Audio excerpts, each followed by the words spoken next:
Welcome, friends. Welcome. Let's pop this in now.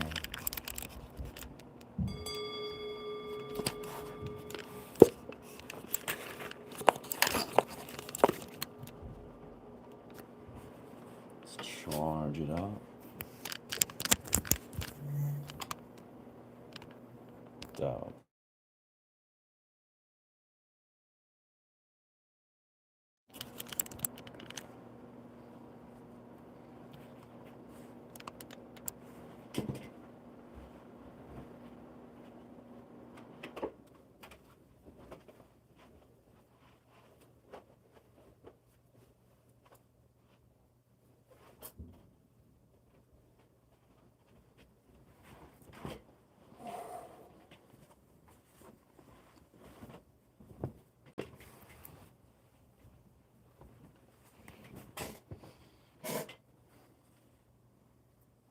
The only time you lose at something is when you do not learn from that experience.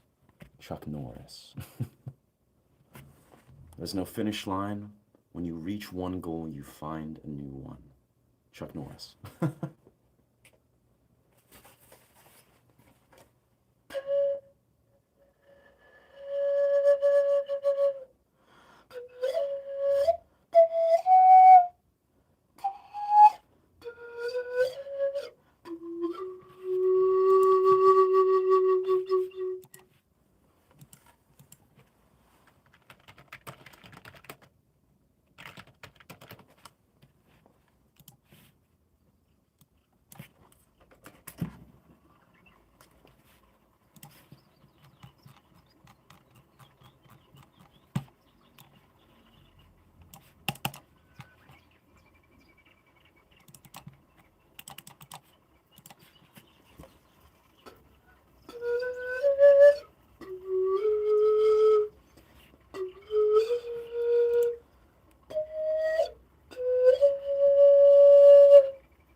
The only time we fail is when we stop trying.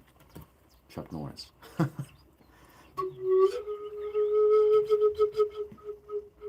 Doesn't surprise me. I've never really realized just how many awesome quotes Chuck Norris has.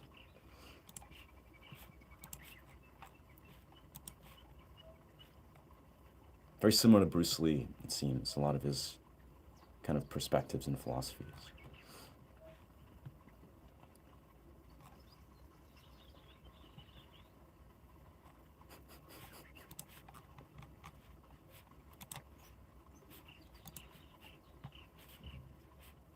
Beautiful.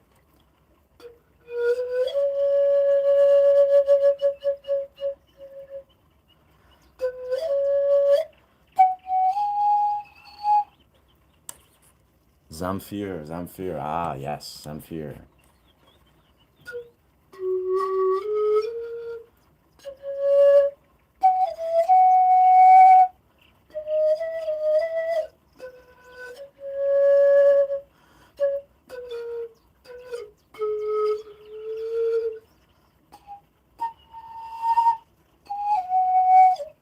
Yeah, some of them kind of botched that, but I think it's in a different key. Boy, welcome, friend. Yes. On that journey to 4,000 watch hours. Deeply appreciate the support. Yeah, I've been on this sort of journey of just working on a lot of live looping and these meditative journeys that have been flowing through. Pretty stoked, actually, quite proud of the recent release that I just did about half an hour ago. It's a good one. I think there's so much as I come to see as a sound healer is like, I took a lot of this away from East Forest, East Forest's performance. Along young Bon Jovi. Nice, thank you, brother. High praise. I definitely get Bon Jovi's or get his energy. I get Heath Ledger a lot, and I get Axl Rose often when my hair's down too. But it's like, yeah, I feel like it's funny. It's almost like low key. I want to get really good at. I want to get good at doing accents, like very on par accents. Like, I don't know. It'd be fun as fuck. I feel just like do Heath Ledger accents. which is what I'm working on, but then also do like say, yeah, Bon Jovi accents. I don't even know how his voice is, but kind of let's see, let's even see. Kind of curious how Bon Jovi sounds.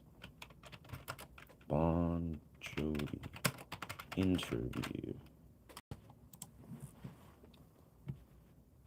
Imagine, oh, so is he also Australian? Is that what's going on? I feel like so many dope humans are Australian.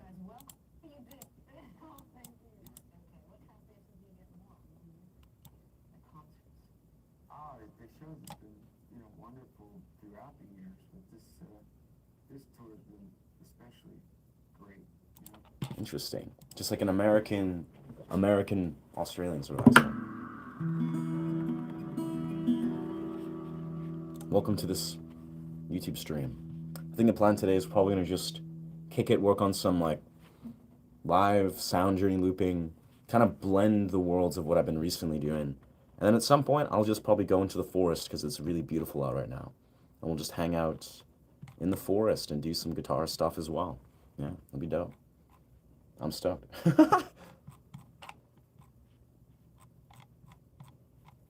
I find it's interesting, like, the more as a streamer, as a YouTuber, as a whatever, if you have any desire to become a content creator, I think it's always increasingly important to, and I speak a lot about like honoring and understanding boundaries, your personal boundaries, your energetic boundaries, your psychological boundaries, if you will. But a huge part of this is like, if you can just be present, stay present. And as I like to promote a lot, is like be authentic with what you're communicating, what you feel and experience, as a human being. It's the same dimension actually as acting, I would say. Like if you're on a film set, I'm not really an actor, but I've explored it and I work as like a background actor sometimes. But the idea is that if you're just present, it's kind of like the camera is just a camera. This is an entity that kind of just is there. It's like a tool, a thing you form a relationship with, that you get to choose how you interact or, are able to create your relationship with this dimension, which is the camera.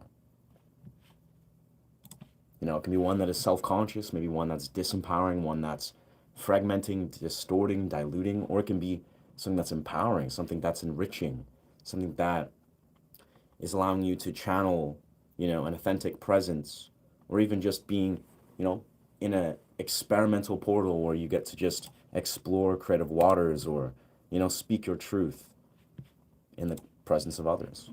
I think we're out of tune here. What's this going on here?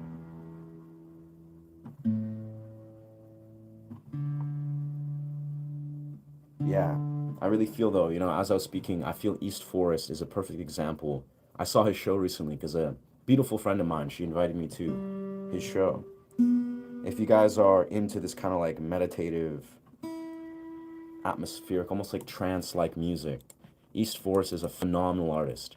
Again, as my recent video actually I posted, it was genuinely inspired from East Forest. Like he inspired me in many rights. I'm still unpackaging. I feel the way he's really influenced me. And I got to meet him too. Really cool guy. He actually looks almost like, looks very similar to me, but he's like 10 or 15 years older. But yeah, I feel like something that I take away from the East Forest performance is that when you're trying to create a trance like state, in a meditative journey or sound journey, or you're just creating music, right? It's really valuable to honor all the small sounds, honor all the layers, honor the very subtle progressive sounds that all stream into each other, which is a thing I personally, as a musician, a guitarist, I take a lot of time to like almost like, compose. I'm layering compositions and I'm trying to almost make it like this very like layered performance. But the reality is you can do so much with so little, right? You can do so much with so little. Yeah.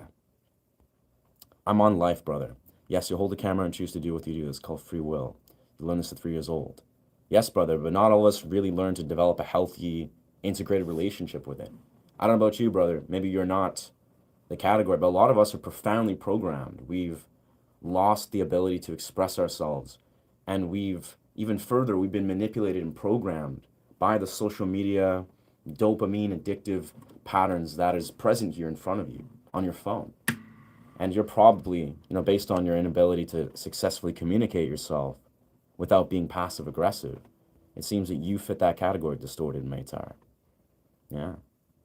So thank you for being here, but you've achieved timeout rights. Get one of those golden timeout badges where, come back in 30 minutes, chime in, listen in, feel you can, when you can learn to contextualize your words, then feel free to rejoin this chat, brother. Could definitely pick up his voice. Interesting. Yeah, it's honestly, I have to be honest, voice acting. My partner put it there. I say to be honest a lot. I mean, I think it's a beautiful context, or like, what's the word? I guess contextualizer to say that. But yeah, I say to be honest, unconsciously a lot. But yeah, no, I feel voice acting is really awesome. Like voice acting, I'm really intrigued and enamored with acting as a whole, like the whole domain of acting, learning to explore voice and tonality. This goes way deeper than just acting per se. It's like if you want to just speak, if you want to learn to speak, speak your voice if you're reading a book or reading philosophical literature or whatever you want to do, right? I think there's so much depth in the voice. And once you learn to unlock this, you can probably find on YouTube many different videos talking about this.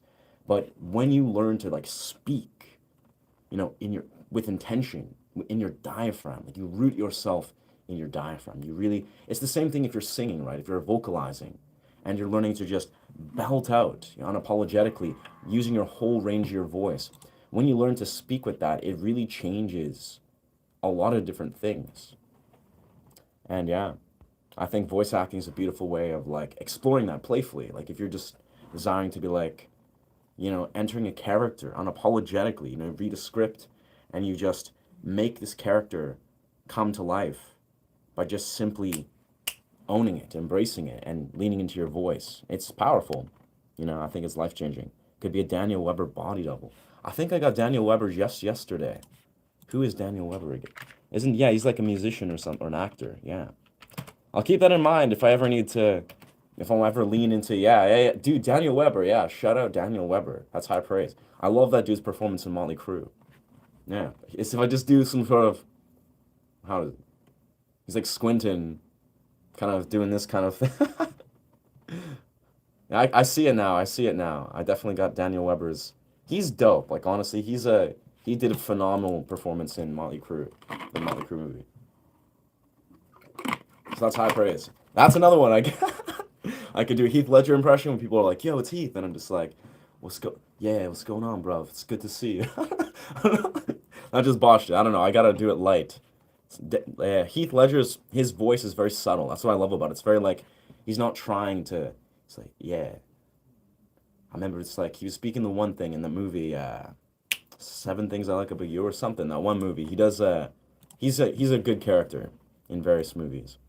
But yeah, it'd be super fun to learn Bon Jovi, maybe Axl Rose, Heath Ledger, and Daniel Weber, and learn their how to do a I don't know a voice acting performance, or just play around with that. It'd be fun. It's very true. It's hard to be in the real world. Yeah, I don't know. I enjoy people like Maytar Doom or whatever his name was, or Distorted Maytar. Maytar. Interesting name. I'll be honest. I have a feeling the dude is like some sort of metal musician or something. But he was a perfect example of like, yeah, it's almost like when I'm speaking openly, like I was just being transparent in the beginning of, I think it's important and life changing. I actually had this talk with various friends, with my partner about when you begin to develop this relationship with this, like just the simplest right. If you want to, learn to say just play, a musical instrument or sing or do whatever with zero self-consciousness. Like, you're just like, what, this is the exact same. If the camera's flipped on, the camera's flipped off. Is like, it's a skill. You got to exercise that. You got to get good at just like maintaining your presence without getting in your head at all. And you learn this obviously as a performance artist.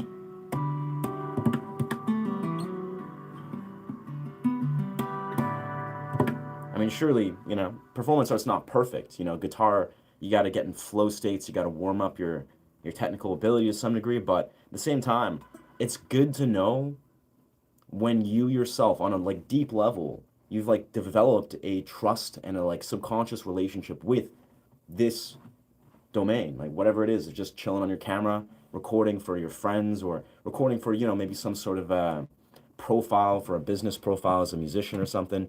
It's a really powerful skill, like to be able to sit there and really organically present yourself in front of a camera. Not even doesn't even have to be for any reason other than maybe just observing your ability. Honestly, I've actually had so many moments where I'll literally just flip on the camera. I do this every day actually for many rights, and I observe different skill sets. Like I'll watch and observe and conceptualize my guitar, technique. I'll be like, you know what? Maybe I could focus engaging this more gently, or maybe I could, I don't know, engage in tapping or harmonics more in this way or another. It's like I'm basically breaking down and learning to deconstruct my own guitar technique, or you can do this with anything.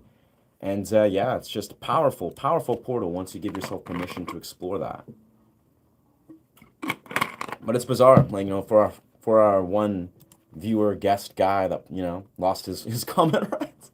Distorted Ziffer or distorted Maytar.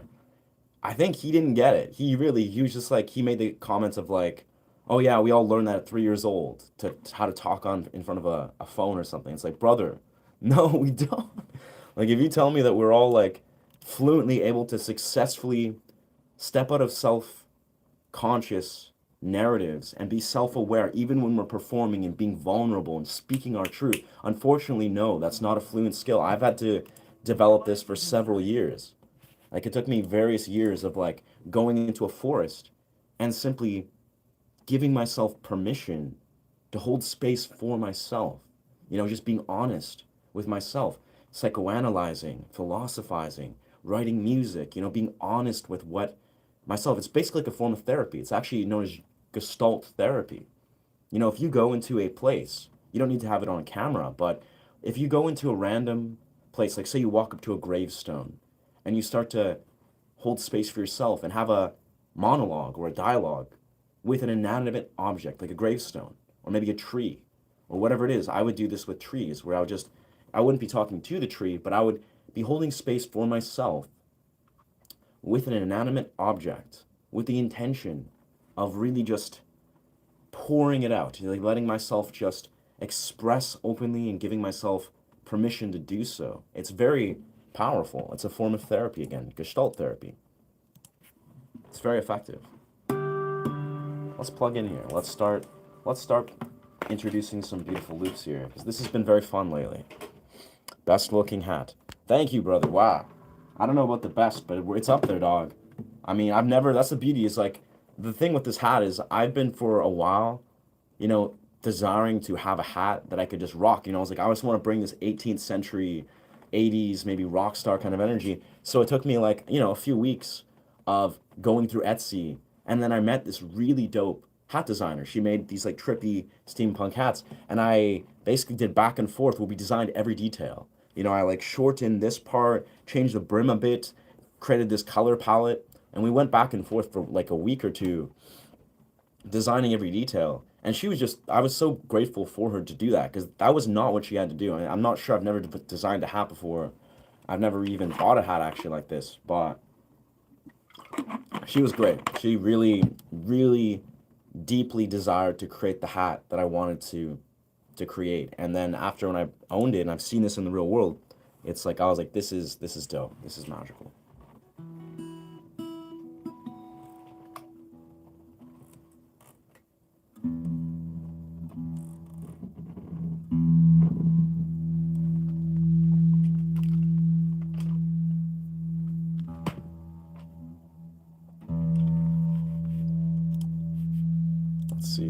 Let's see.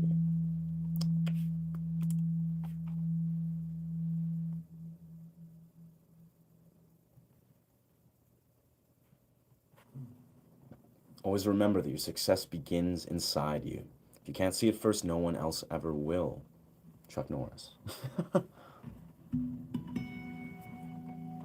All right, I think we're just about ready to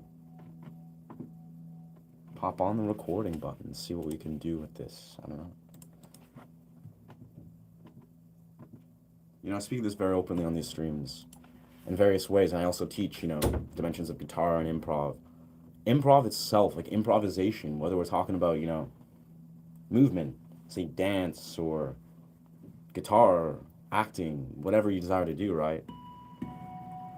I really feel it's a very transformative portal. Like once you learn how to fluently improvise in your life, like whether you're on a film set or hanging out in a social dynamic, it's a really powerful thing that is obviously endless. And even creating content, as I do on these live streams, when I create almost all the content I make, it's all one shot takes. I exercise the ability often to just get into that state where I can just create, be in a full state of surrender and flow where I'm just creating something and I trust, how it flows through. And, it doesn't have to be perfect.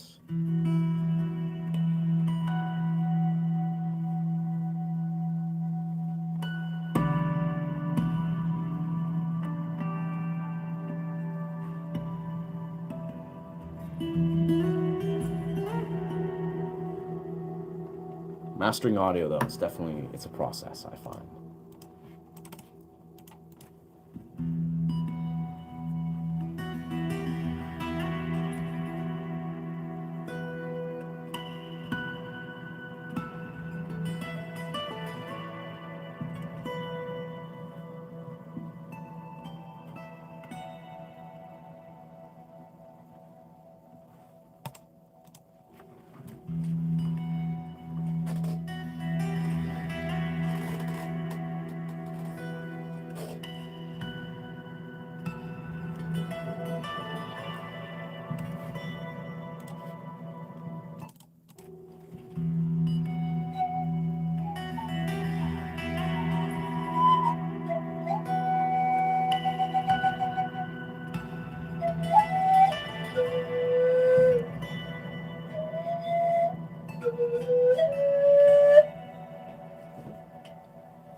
I think our one channel's a little bit high, but that's pretty good.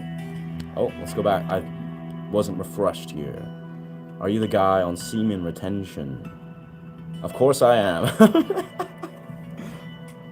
Do we know each other? It's judgmental when I get and I act when I want to become, so it's easier to go silent to be plain. Interesting. It's the judgment that I get when I act and I want to be. Yeah? Yeah? Yeah. Yeah, I mean, Moonstar is...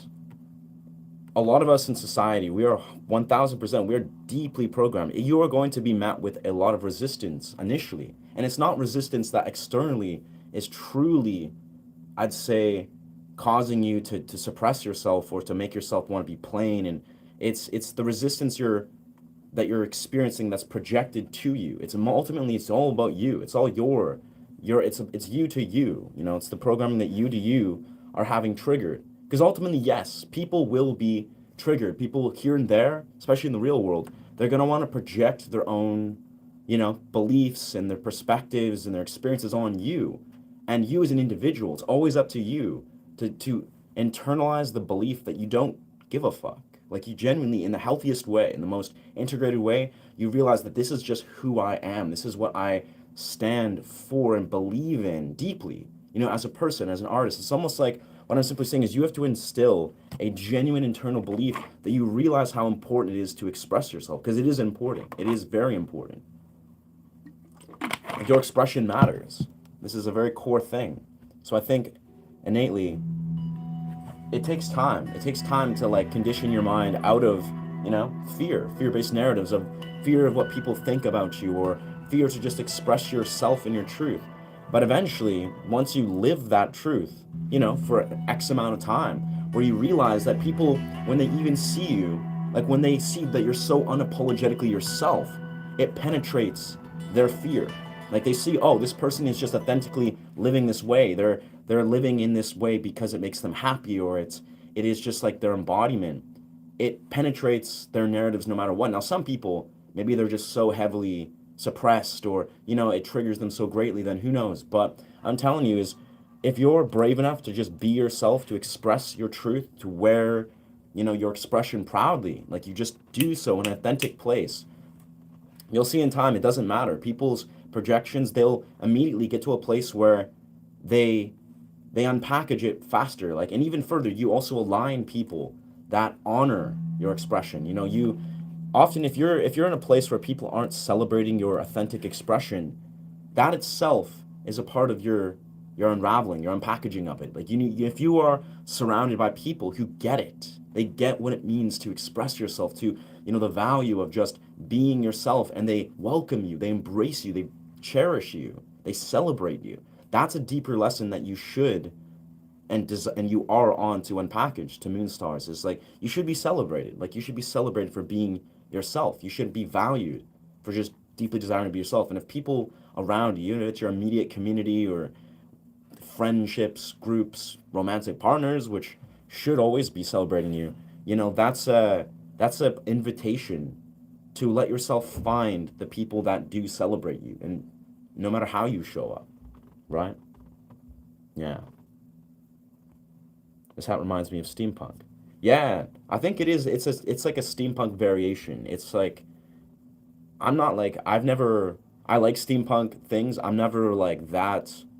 I don't really identify with steampunk things per se. I think it's dope as fuck, but I'm more like, I think it's cool, but I'm more like into like 80s rock star, kind of like, maybe almost like 1800s, kind of like before steampunk. Like, steampunk's kind of a fictional domain. It doesn't have a, it's like a fantasy type of realm. It's beautiful, but it's like, I'm more about the actual, like human culture that we are a part of right now, that's existed, like the tangible culture that genuinely is like English culture. I'm English, right? I'm part English, part Ukrainian, and it's like, it's a very like English thing to, like, like you look at like Brit rock and English rock stars, right? I love these people. These are like this is like my influence in many rights, and yeah, I think it's cool to just embrace your culture and express.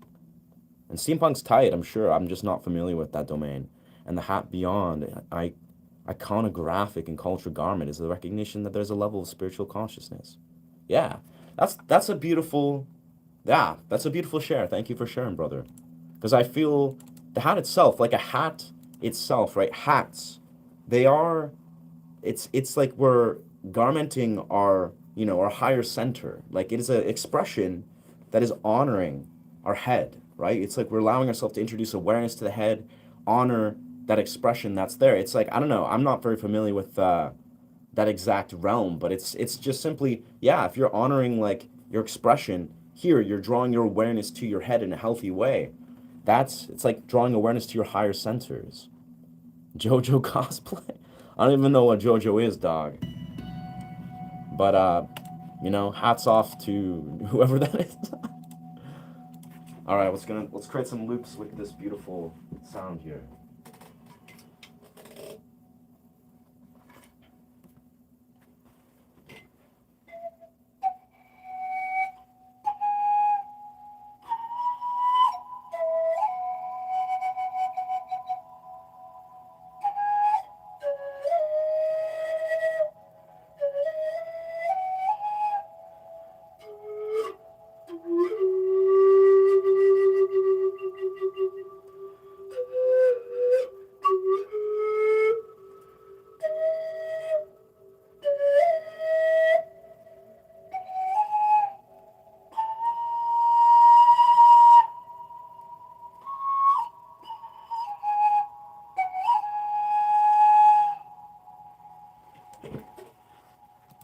Nice.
Have I ever been to England? No. I would love to visit though. I would love to visit. Yeah.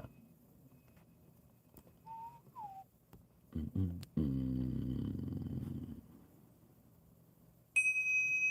All right. I have an idea. I have an idea.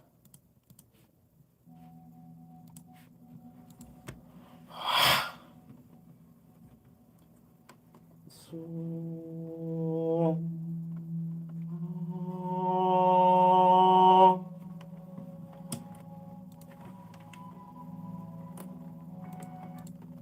Let's try low, mid. Mm. Let me change the channel there.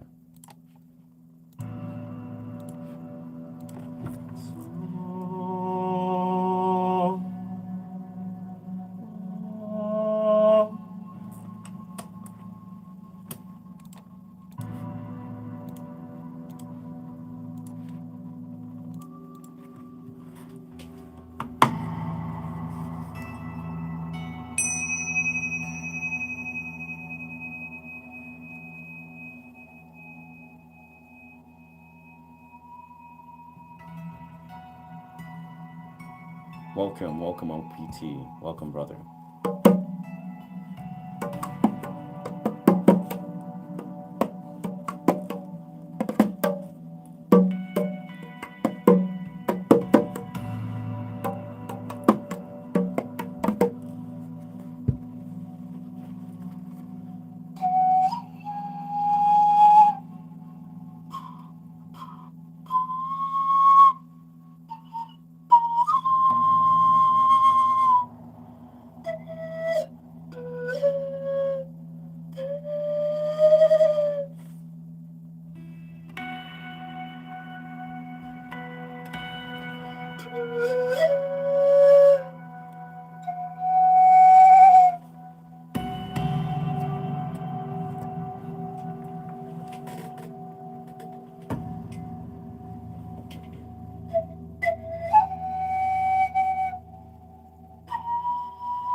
Cool, I like that. That's cool.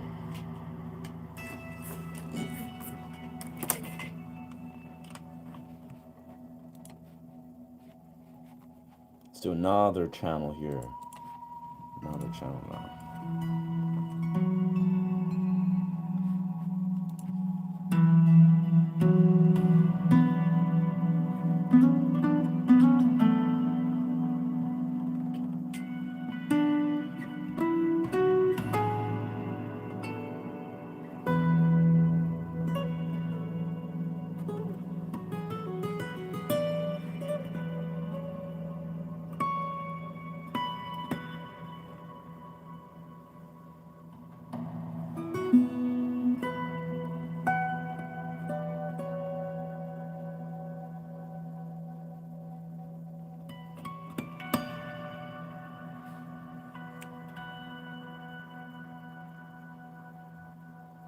Interesting.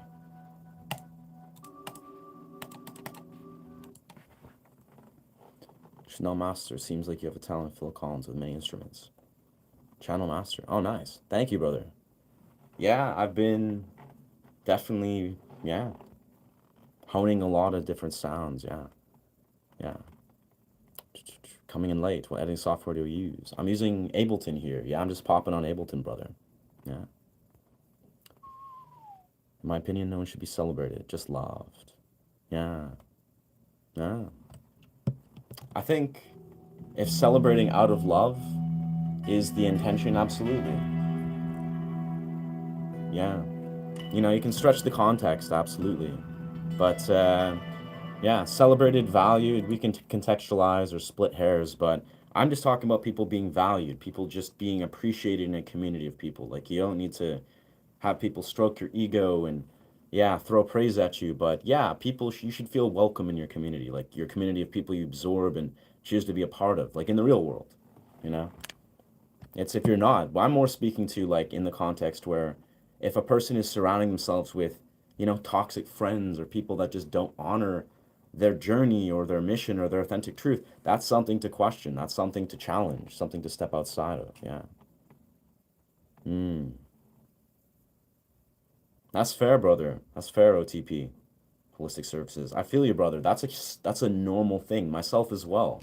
I mean, I feel like I have a lot of means of regulating myself. When I was doing cold plunges every day for nearly 40 days, well, 40 days with a couple days in between, I know for a fact the way I perceived my nervous system and my dopamine was so profoundly different. It was like immediately plenty of jobs out there.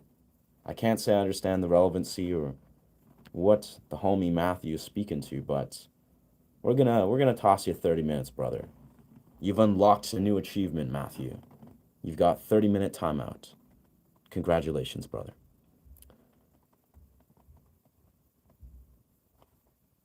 Wow. Yeah. Nice. Yeah, to Ernesto. I think if Ernesto, you're talking about 10 things I hate about you. Yeah, that's the Heath Ledger one. I actually was watching the clip the other day, watching it and kind of emulating. I was like, oh yeah, this is fun to like. I almost think I could do some sort of clip where I'd just be acting it out, like, cause yeah, just doing the same scene as he's doing in some of the 10 things I hate about you. Cause it's just a great movie. He's a great character. All right. Ooh.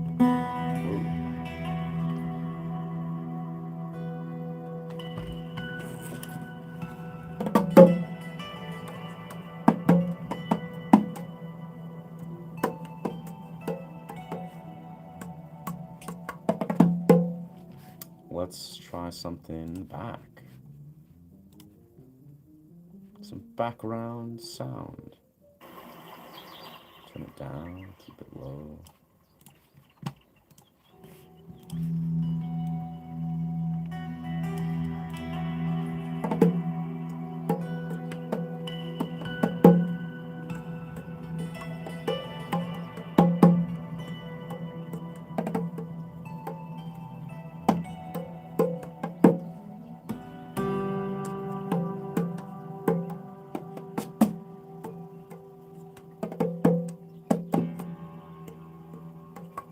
Appreciate that, Alessa.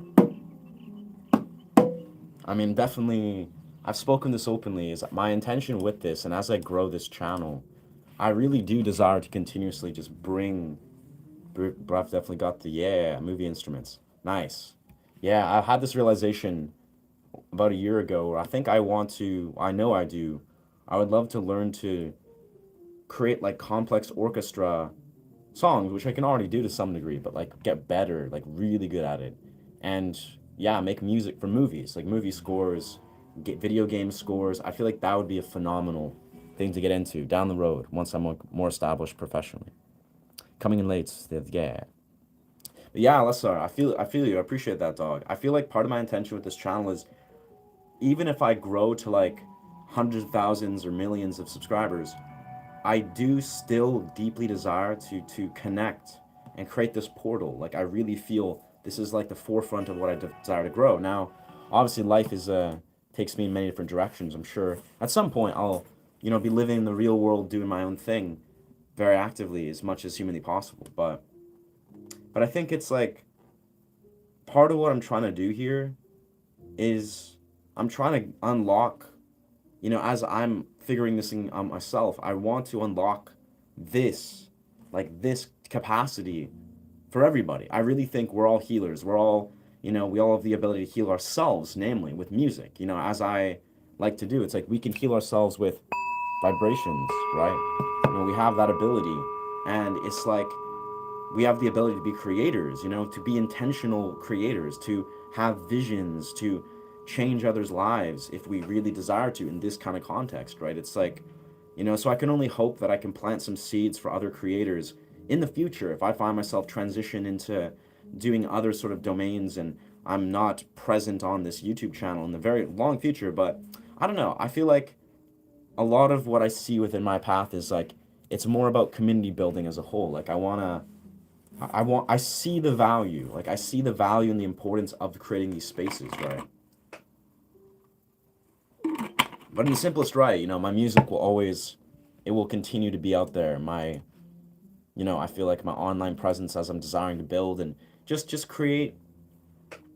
It's not even about me per se. I mean, it is about my experience and my presence, but it's again people giving us this permission to do the same, like to hold space for this frequency or whatever this is that this resonance pattern that is music. And as it is like a core content or a core intention of my channel is to let people find that sacred relationship with music, whether it's with just resonance patterns you hear or you feel with whatever it is. It's like almost like romanticizing the divine in music as a whole. And I think that's a thing that you can carry with you everywhere. You can embody that. You can create your own community with that. Like it's not, yeah, it's not just about my solo journey, but as a guitarist, like, also this channel is mainly about inspiring guitarists because I'll be super transparent as I like to with this is guitar is everything for me. Like guitar is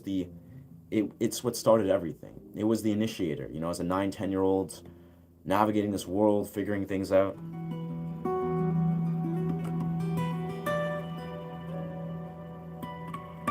Guitar is surely like a portal. Guitar is a portal, really. Like if there's anything you can take away in some capacity is that take with a grain of salt or take it as you desire. I really feel it's important for everybody to like learn to see how to connect with music, be it guitar or whatever. But guitar for me has been the portal. It's been the thing that's planted so many seeds. It was the catalyst that sparked everything I know and do, and it continues to do that. Like, I wake up every day and I'm like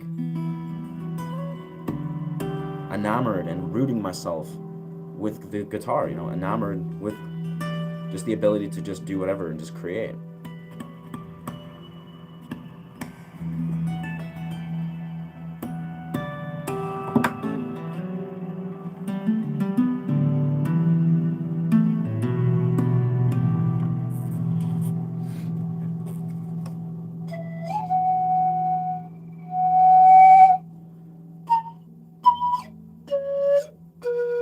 And of course, it doesn't even have to be limited to just guitar, right?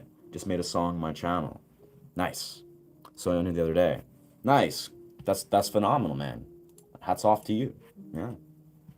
I mean, straight up, I think yeah, it's not even exclusive just to guitar, of course. Guitar is like it's just what's called me, it's what's resonated with me on a deep level, surely. Among various things, but yeah, it's just about passion, I think. That's the core thing, that's the simplest way I could try to explain it is like just passion. Whatever you evokes passion, whether it's piano, singing, vocalizing, poetry, something that's just like, that you pull those threads and it makes you feel alive. Maybe it's dance, maybe it's, I don't know, martial arts, which is all these things I personally connect with.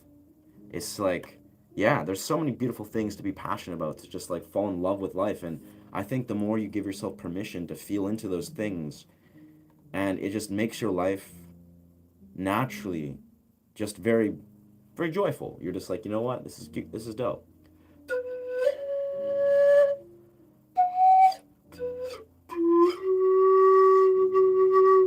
That was an interesting compliment, but thank you.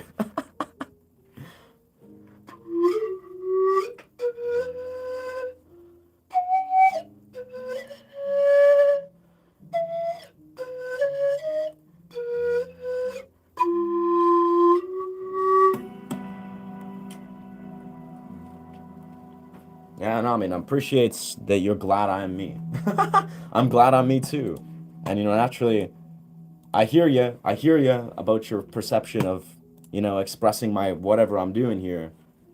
But that says a lot about you. It says everything about you, nothing about me.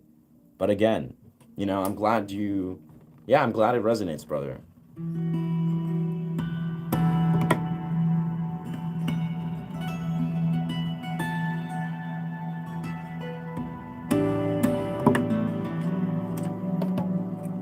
Let's see. So where is the loop? This is the loop. I think what I'm going to do is try to connect all this Try to connect. My weakness is definitely trying to connect and improvise the domains. It's not to say a weakness, but it's my least strong part. It's trying to be like, all right, what is the underlying vocal dimension that I can weave into this? So whoever this is, let's see. A song starts about here, right about here.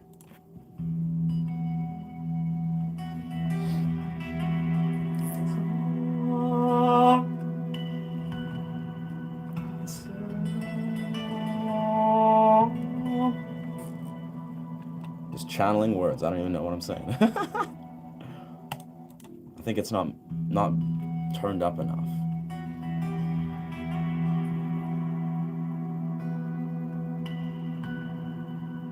It's quiet, but it works. It works.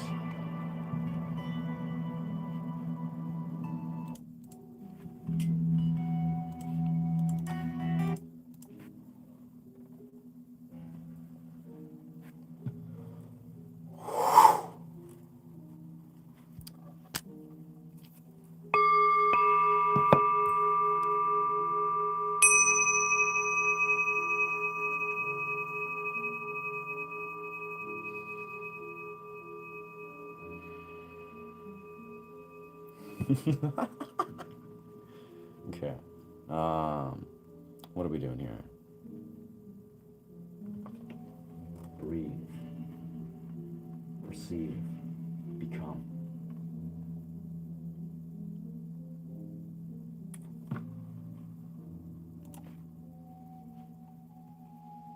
I don't know.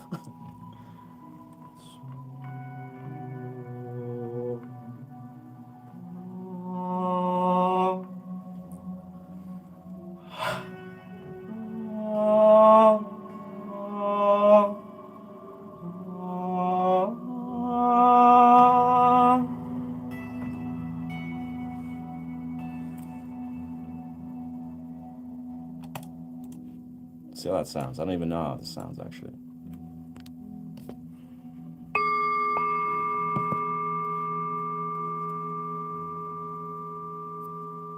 Mastering sound is a weird thing sometimes. It doesn't make sense. At least to me. Here we are. This is an easier view.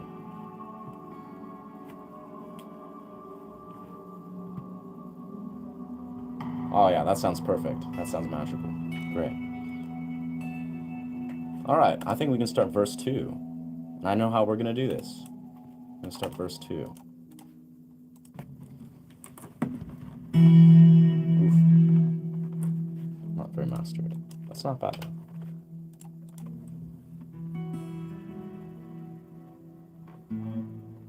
Oh.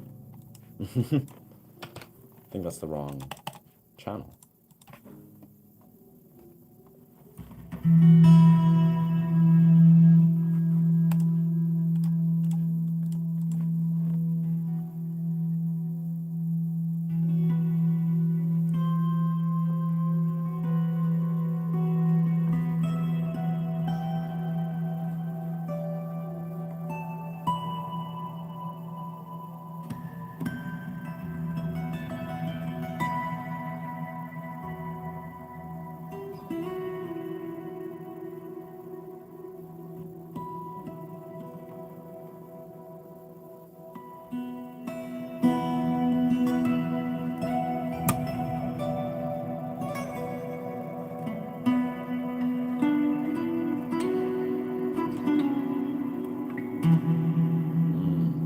Gets a little bit clipped.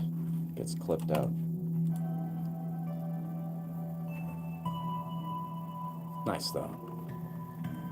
Glad to be living on the same planet as you. Wow, thank you. Thank you, friend. Thank you, friend. Welcome, Marcel. Sure. Sure, brother. I mean, I don't know if I'm always just here, brother. I'm present here. I'm present with everyone who's flowing through. I'm grateful for every person that flows through, strangely. Like, it may sound a little bit confusing, but I'm grateful for every person, even the ones that are, like, trolling and confused. Maybe not the hating, like, unhinged, hate speech type individuals, but yeah, 99% I'm, like, super grateful. And it's not even about, it's about this. It's about the larger vision that they're contributing to. Whether, again, if it's a person projecting and we get to hold space and launch off, learn something about other people, like humans as a whole. Like, I like to stand a neutral stance. But of course, I'm grateful for the people that are like really bringing something beautiful to the space or learning something. That I'm like infinitely grateful for. That sounds great. Doesn't sound as unmastered as I thought. All right. That sounds good.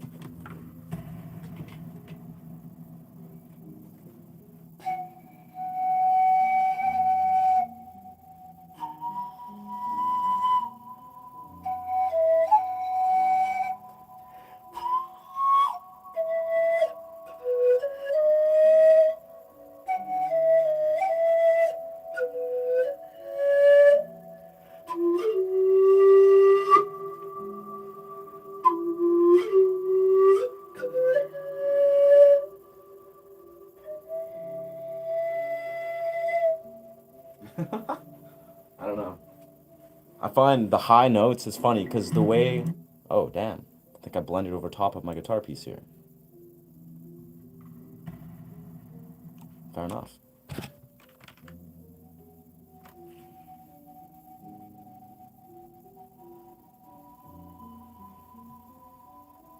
Well, I kind of just like that, so we'll forget there was a guitar piece. We'll redo the guitar. It doesn't matter.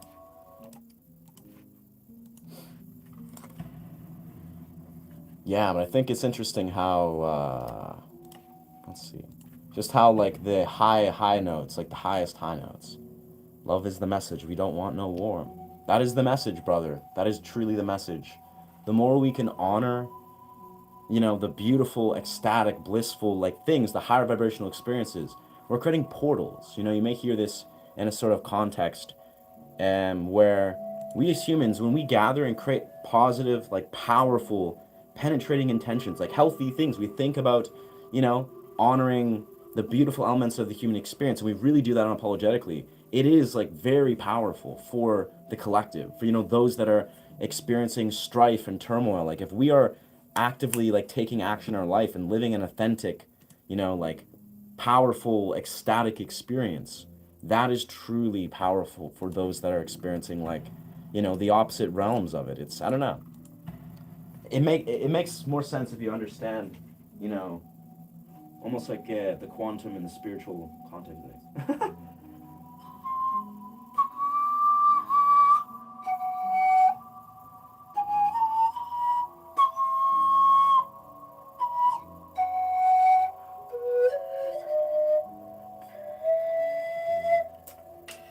And the simplest right too. Like, let's be super honest here. The world needs coherence. Like, the world needs coherent people. It needs that shit. Like, it really does. It needs people that see through the conditioning, the programming. Like, on the simplest right, like, think about this on a very simple level, right? If you're a person that is able to successfully step outside of the negative programming that is constantly flowing through, that is, as Joe Dispenza likes to sort of articulate in various ways, it's like removing us from coherence. Think about what that means, right? To be coherent, to be in coherence with your body, with your energy, with your body and your mind. I said that again, but every different part of your neurological body, your psychological body, your physiological body, when these things are in coherence, you see things with clarity, you act with clarity, you have clarity. And the reality is, a lot of us, whether we are operating out of like programming that's from social media, our phones, or maybe some sort of media outlet, or, low dysregulated emotions and nervous systems, we lose coherence. We lose the ability to just simply just be, constantly and coherently in sync with ourselves, right? It's like we lose the natural rhythm that is aligned with our brain, our body, and our mind, and all these things. And coherence is important. The ability to see with clarity, to act with clarity, to discern, to operate and function in this world. It's a simple thing, but when we think about it, every moment that we are able to return to coherence, return to presence, return to aligned higher vibrational emotions and perspectives, we are returning to a coherent place. We are letting ourselves, see through the programming that is disrupting this coherence. And it doesn't even need to be very energetic and philosophical. Our brain, it's our brain waves, our neurological networks. This is all, aligned with all these different parts of our experience.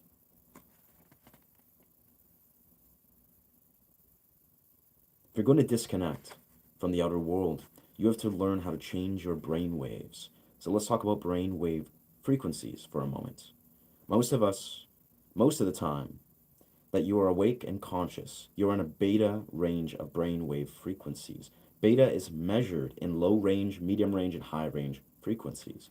Low range beta is a relaxed state when you don't perceive any threats from the outer world, but you're still aware of your body and space and time.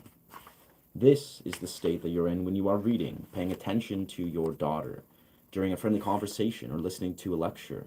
Mid range beta is a slightly more aroused state, but when you are in a group of people introducing yourself to everyone for the first time, you have to remember everyone's name. You're more vigilant, and you're not overly stressed or completely out of balance. Think of a mid range beta as a good stress. High range beta is the state we're in when you're jacked up on the hormones of stress. These are brainwaves you display when you exhibit any survival emotions, including anger, alarm, agitation, suffering, grief, anxiety, frustration, or even depression. High range beta can be more than 3 times higher than low range beta, and twice as high as mid range beta. So while you spend most of your time in the waking time in beta frequency brainwaves, you also dip into alpha frequency brainwaves throughout your day. You display alpha brainwaves when you are relaxed, calm, creative, and even intuitive. When you're no longer thinking or analyzing, instead, you're daydreaming or imagining, like a trance state. If beta brainwaves indicate when you're placing the majority of your attention on your outer world, alpha brainwaves indicate when you're placing more of attention on your inner world. Now, theta frequency brainwaves take over in a twilight state, when your mind is still awake but your body is drifting off into sleep. This frequency is also associated with deep states of meditation. Delta frequency brainwaves usually come during sleep, during deep restorative sleep. However, over the last 4 years, my research team and I have recorded several studies who can move into very deep delta brainwave states during meditation. Their bodies are deeply asleep and they're not dreaming, but their brain scan shows that their brains are processing very high amplitudes of energy. As a result, they report having profound mystical experiences of oneness, feeling connected to everyone and everything in the universe. Then, gamma frequency brainwaves indicate what I call the superconscious state. This is a high frequency energy that occurs when the brain gets aroused from an eternal event. One of the most common examples is during meditation, when your eyes close and you're going within, instead of an event that happens outside of the body. And we'll talk about more gamma brainwaves later in this chapter. It's a perfect little capture, or little tidbit, I'd say, of exactly what I was kind of speaking to. I was watching Joe Dispenza's podcast the other day, and he was going in depth, kind of connecting the dots about this stuff. You know, just the simplest right. Our brainwaves are incredible. Welcome, Lindsay. Welcome, Sherlock Nostradamus. Damn. That's high praise. That's really high praise. What an honor. Sherlock Nostradamus. Who is Nostradamus again? I'm really trying to remember.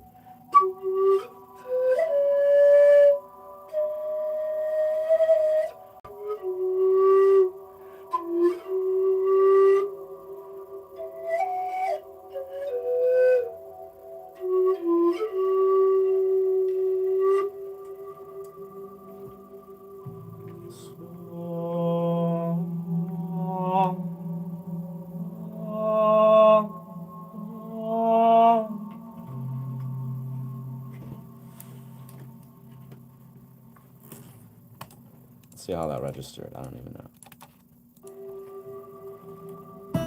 Ooh. Welcome, friends. Lupin stuff. Day 3. And I've done this obviously before, but this is day 3, kind of doing it live on streams. I'm just like, okay, let's just try to do this instead of my regular sort of like live improv all the time. Inspired by East Forest. East Forest. What a legend.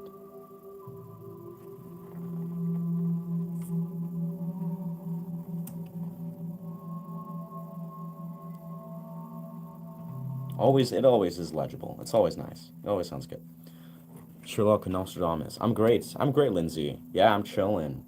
I'm, just kind of trying to manage, juggle, the human experience, the 3D. We're in the 3D. Well, also, almost like juggling the visions of what my life is unraveling Yep. into while focusing on trying to create, high quality meditative music. That's like, it's like for me it's funny. Meditative music, like sound journeys and etc. Of course it's like meditative for me to create, but it's even further, it's an invitation to appreciate the simplicity because I'm a very intellectualized, like I'm very like stimulus based. I like to just like just like shred out and stuff, but it's like the invitation to appreciate every little gentle nuance.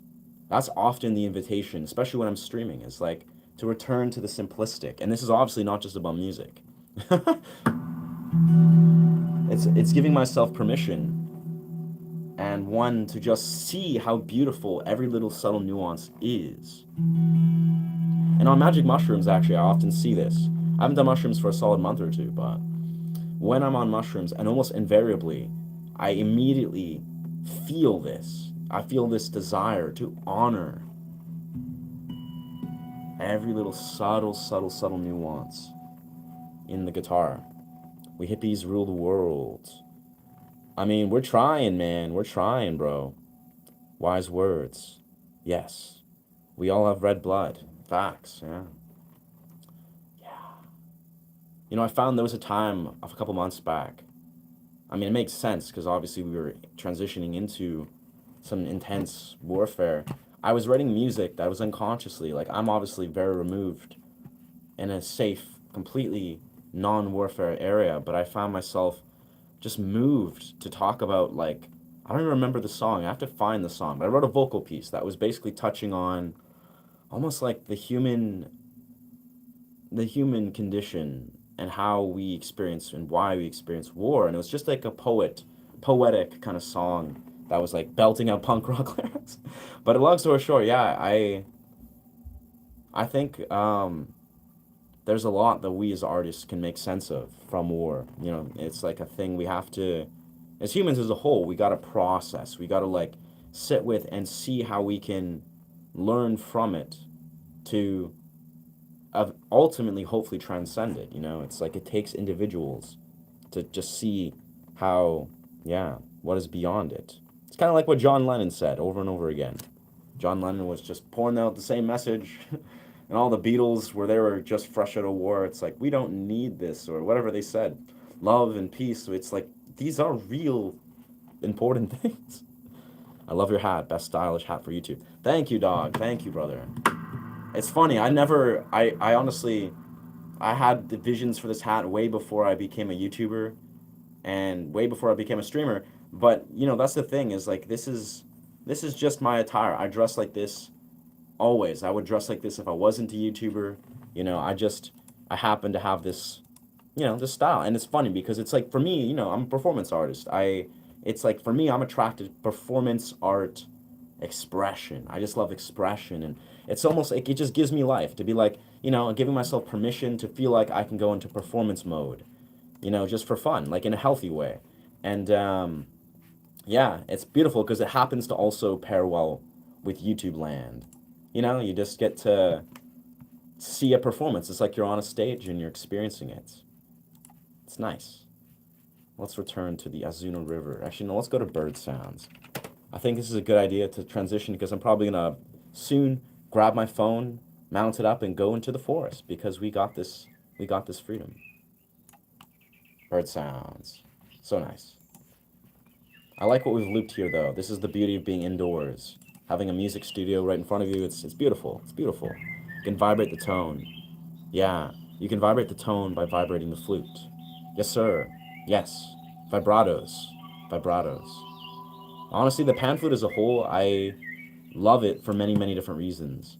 But it's really like, even, I'll be honest, there's a lot that I haven't even unlocked in the pan flute. Like, a lot of it's like tongue stuff. Stuff that you can do externally, but it's like,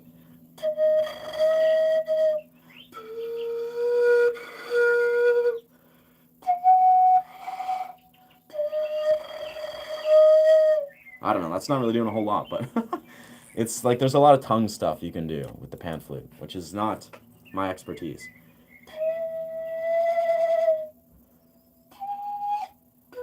The The thing with pan flute though is like just like most flutes, I imagine everything's about nuances. It's never about like, you know, overt shakes and this and that. It's everything's about subtle nuances, like super subtle. Like you, if you're not using subtle nuances, you're losing the sound.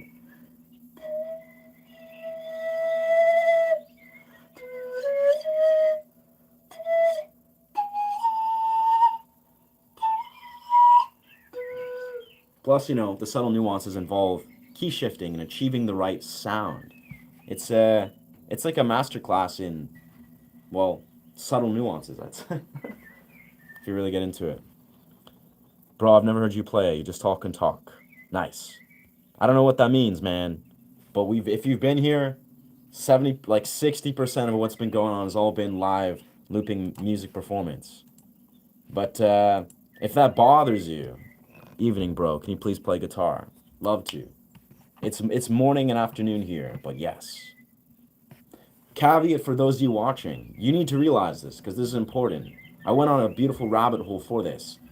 And this is not a personal endeavor. If you guys are looking for, as I kind of love to kind of throw out the jesting expression, if you're looking for a jukebox, like a muted jukebox, who's just sitting there, not doing anything, not speaking, not engaging, not speaking his truth, you're on the wrong channel. I actually invite you to leave this channel. But the reality is I love to play music. I am a performer. You go and look at my live streams. Some of these live streams are 4 hours long, and I play music for more than half of these, if not the mass majority. But I also do speak. I'm a human being. This is my channel. I'm facilitating this. So yes, I'm going to speak whenever I desire to. That's never going to change. Doesn't matter how much you desire, it doesn't. If that is not resonant with you, please leave this channel. You're not my viewer. You're not my viewership. And that's okay. Find your guitarists or musicians that, have not figured out how to truly express their voice and honor their voice and are there just muted playing guitar. That's okay. You'll find those musicians and I'm sure they'll be happy to have you there. But I'm not for a single second gonna pretend like I'm going to try to filter or censor myself. That's not what this channel's about. That's actually the opposite. I'm glad you're here no matter. I'm glad you're here to hear that truth, to just be present here.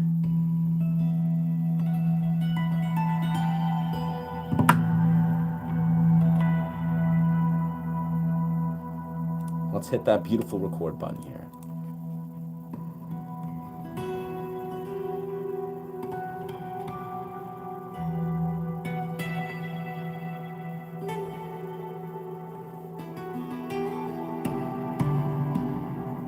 I think I really gotta go so much deeper with these slap harmonics. They're just so beautiful.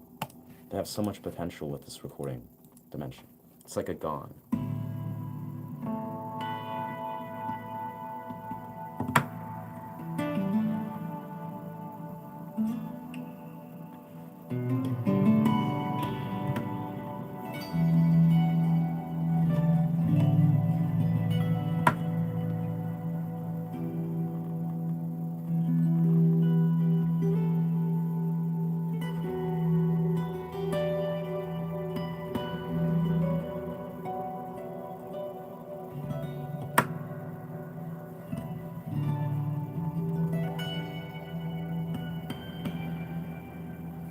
Just breaking open the grid on that one.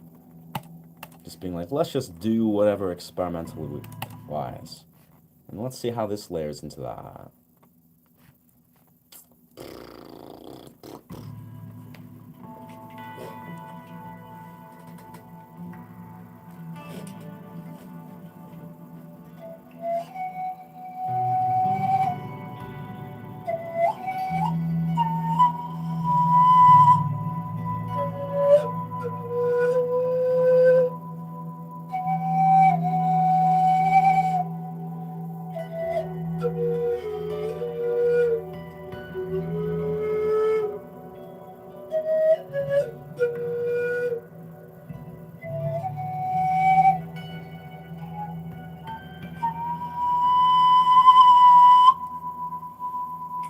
Oof. Wow. Okay. Okay. That's getting somewhere. That's getting somewhere we can say I can openly acknowledge, like Jacob Jones would say. Hey, thank you, friend. I'm using Ableton, just Ableton. Yes, sir. I'm using some interesting little tricks, but mostly just pure Ableton to Ableton, you know. Okay, let's try to do something different.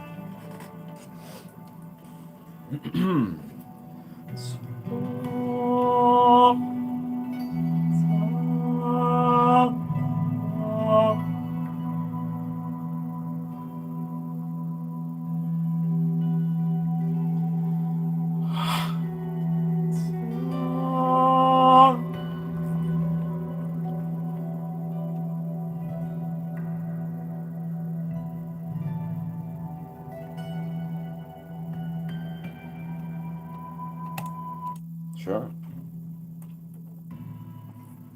Something's happening there. Thank you. Sounds cool. Thank you, dog.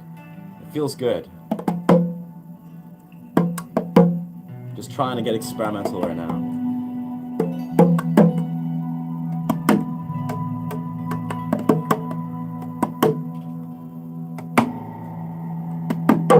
Whoa, that's a little jarring.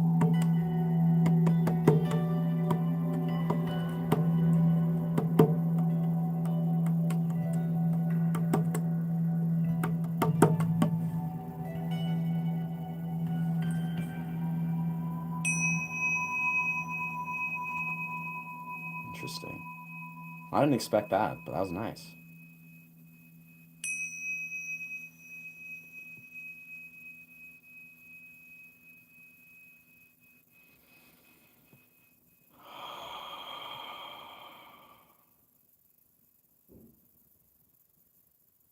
I think I'm gonna call that, if I'm gonna release that as a segment, I'll probably call it Revere Truth. I don't know why that's what my mind goes to. Just Revere Truth. I don't know. That's the one. Revere Truth. Roho. Jesting. Vibrate the tone. Vibrates the fruit. The flute. Heck yeah. Here's 10 p.m. Nice. I don't know who's jesting. Jesting. Cool. I don't know. I think it's interesting. You know, a lot of what I'm trying to convey, like, verbally, if I'm like, blah, blah, blah, blah, blah, blah, blah, trying to communicate to my fellow viewers or my viewers, you do realize it's about, this is the context of a YouTube stream. I'm assuming, I'm speaking to juggling thousands of people that is eventually going to grow to a larger number, you know, ideally. And it's important when you're doing that. Like, it's not like I'm just saying these things from like me to you. This isn't a personal endeavor half the time. Maybe it is if someone's saying something, disrespectful and unhinged and hateful. Maybe that can be a personal endeavor. I'll personally call them out, ban them from the channel, whatever. But for most people, you do need to realize this is coming from a guy who's trying to create boundaries and set the foundation for a large basis of a community. I'm not saying this to like one person because it's like, oh, this is like me against you. It's not like a personal attack ever.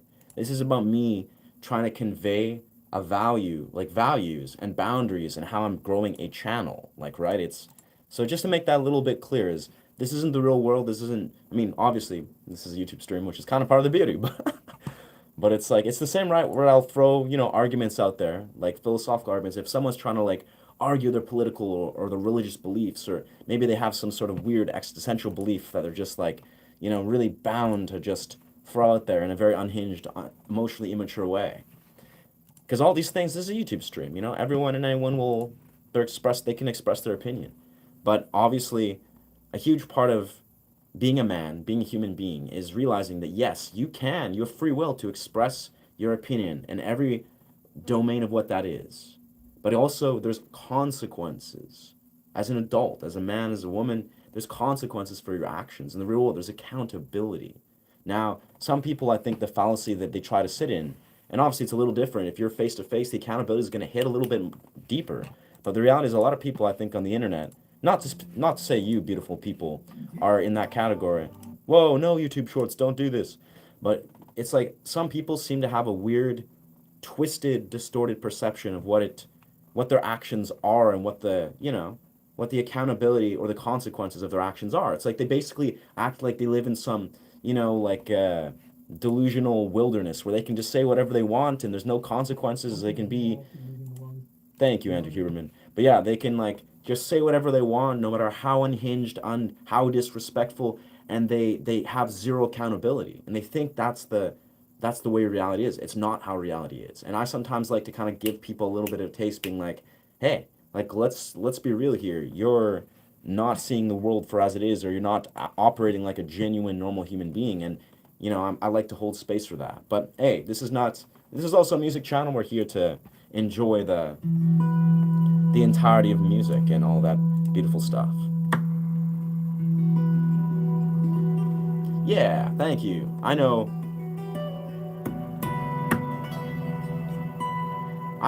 how I know how I operate and align with what my values are and how I desire to express them. But I'm also a student of this. I'm new.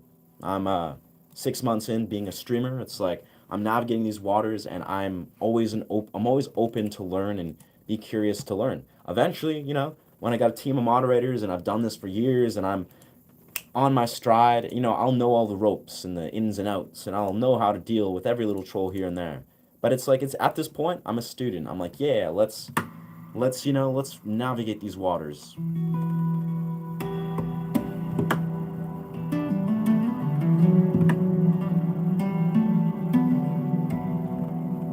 But also, we all have beauty is, I always have the ability to honor my boundaries at some point. If I'm just like, I'm gonna create some beautiful music and focus on the present moment, then it's like, here we go. We have this ability.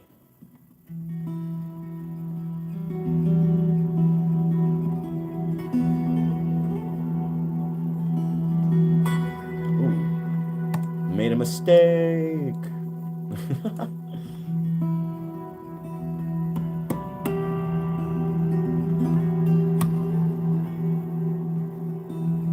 I got an idea. I got an idea. I got an idea. I'm not sure how this will work, but I got an idea.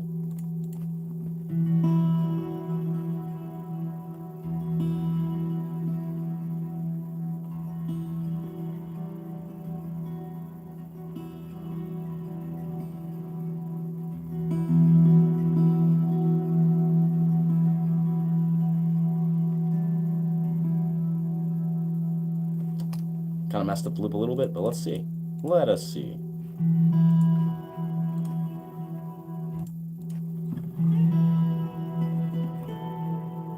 It's classic looping style. Let's go even more. Let's go even more gentle. This isn't even. Let's go gentle.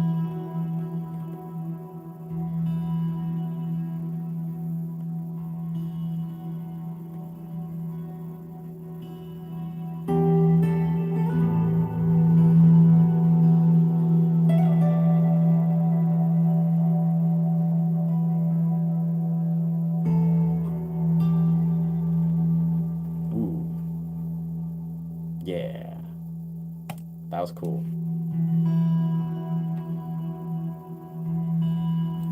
Let's do that again.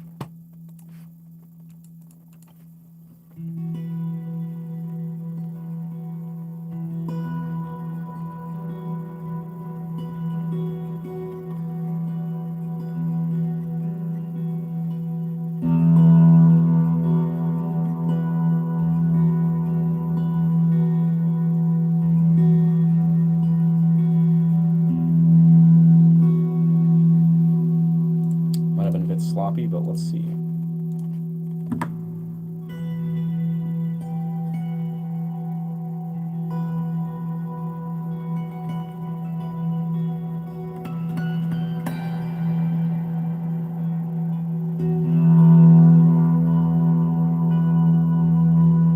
That might actually sound cool as fuck if I. It maxed out there. Boy, very true. People wouldn't say mean things in the real world so easily. Yeah, nah, I mean, without throwing salt per se, most people don't have the balls to like actually say things like in a neutralistic way. They don't have the balls to say their truth. To like the weird paradox is if a person did and does have the ability to actually like stand behind their truth, take action in their life, take action when it matters. These are probably not people that are going to be sitting there, trying to emulate this online. Like they're just living in the real world. Like if you're a man of action, take action in your life. You stand behind the things you actually, you know, stand up for, that you find are worth standing up for. Yeah, you're not a person that's going to sit there and unconsciously try to fulfill that desire outside the real world. You realize it's pointless. You realize, you know what? There are actual real things worth standing up for that need your action, that need your attention, that deserve your attention. And yeah, it's a weird paradox. But it seems like a lot of people just don't have the balls to, like, so to speak their truth. Like, even if it's simple as like, oh, we need to, have an uncomfortable conversation for the sake of everyone, for the sake of their family, their partner, maybe their spouse or whatever. It's like it feels like one of the most strange things that a lot of people seem to neglect and lack, and it's for good reason, I suppose, is have uncomfortable conversations, like in the real world when it matters. Like that's one of the most powerful, penetrating things you can do is like being able to hold space for uncomfortable conversations, like being like, especially in romantic partnerships, like if you can do that, you are on your way. If you can have uncomfortable conversations early on, set the tone, express your truth, blah blah blah, it's like you're saving yourself years and years and years of dilution, distortion, fragmentation, all these complex things. It's just people just gotta exercise and learn how to have uncomfortable conversations in the real world. And when they fail to do so, it seems to bleed into compulsive behaviors that manifest in spaces like here, like the internet. But anyway, that's some more unsolicited advice. Need some rhythm backing. Yeah, I agree. I've been trying to play around with. You want to know something that intrigued me recently? Sure. Sure, bro. Very true. This is that. I agree. I've been trying to do live rhythm. The thing is, what I've noticed is rhythm is trickier to capture for whatever reason. Like for me, I create rhythms in a very natural way where, if I'm using like rhythm or I have another moon drum where it's like, this is the rhythm I hear from my ear, does not register the same way. Even if I have high quality microphones, it just maybe I just need to get an even higher quality microphone, like a lav mic that's like so freaking ridiculously expensive that it can capture every little nuance. That's probably what I need to do. But I noticed for rhythmic elements, I want to capture live rhythm from the rhythmic instruments that I have, but I'm very limited to do so. But I agree. I would love to introduce like some beautiful, just like heart thumping, pounding rhythm.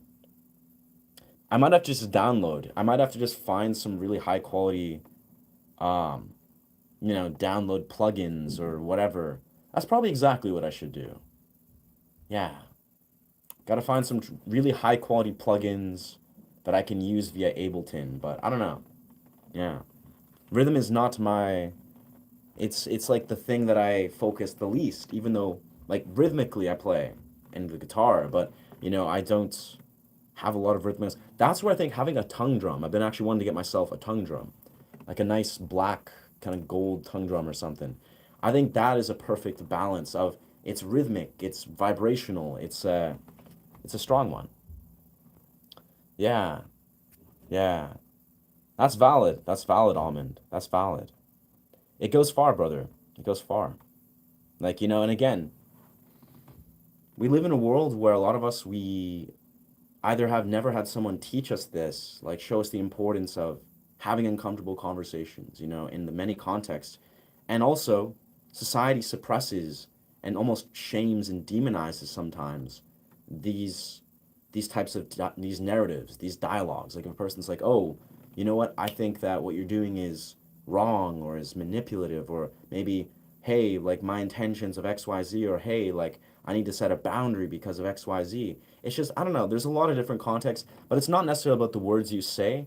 It's about being able to have conversations when you're in a vulnerable, emotionally vulnerable place, or maybe when you're feeling frustrated, or when emotions arise that are complex emotions, and then you can talk through these in a healthy, emotionally regulated way. You can be conscious and self-aware enough to catch yourself when you're maybe emotionally, triggered or emotionally dysregulated. And that's again, that's tricky. All of us got to figure that out little bit by bit. So with the amount of donations, memberships a streamer will get per viewer Because I know people who get thousands of views on live streams and they don't make much because they're political. Right, right, right. Okay. And then curves the growth. Honestly, bro, you're speaking to the right and the wrong guy in many rights because I have strong biases against like memberships of the sort of I honestly not even like strong biases, but I'm a strong believer in the people should get overwhelmingly abundant amounts of value. That's not the normal narrative. Most people don't, they have some sort of stipulation or some sort of like fixation on some sort of monetary, like transaction. They're like, I want to think of the dollar bill. For me, I do think of the dollar bill, but I do not desire to get that via memberships, via, little I don't know, hook, line and sinker, carrot and stick kind of things. Not saying that's even necessarily that, but I'll be honest, brother, unless you know you can offer overwhelming amounts of like value, like genuinely value, you know that the people that are a part of your community are just like, man, they want to support you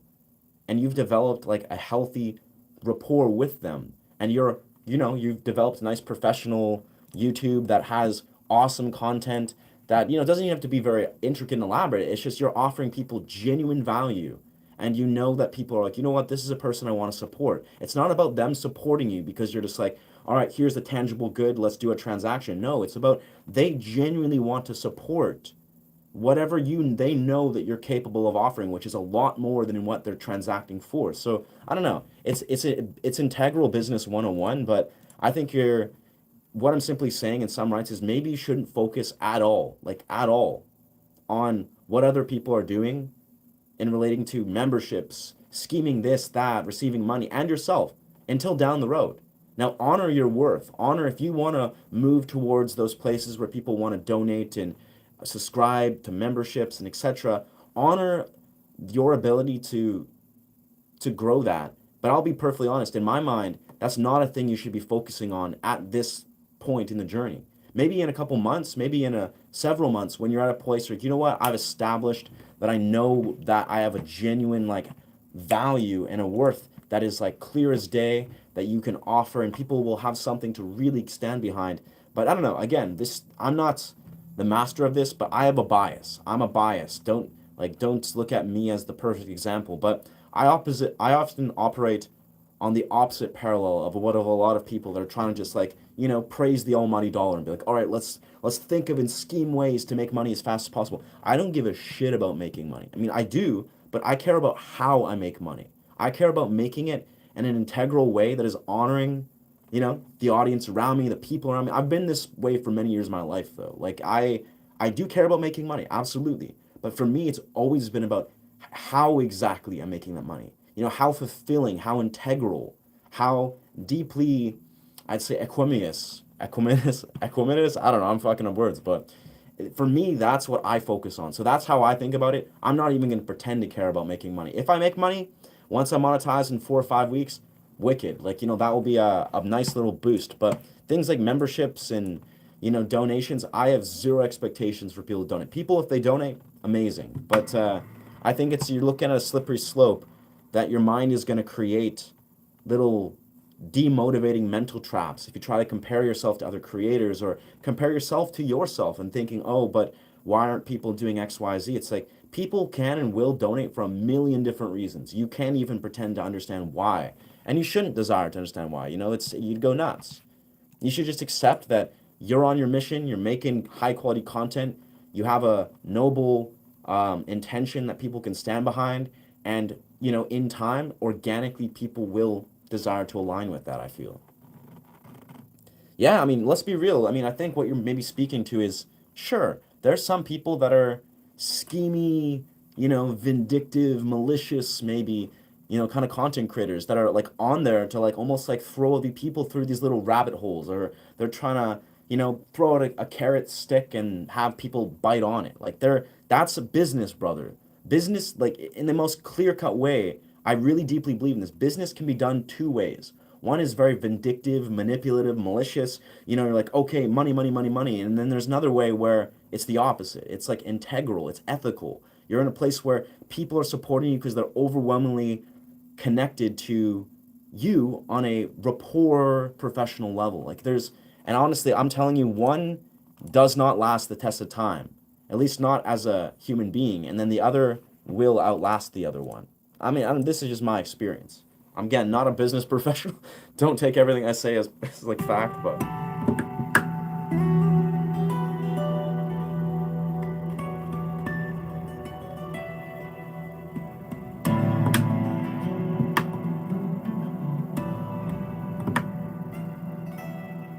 yeah. Again, I think the simplest part is like people can get fixated on things that you probably shouldn't get fixed on.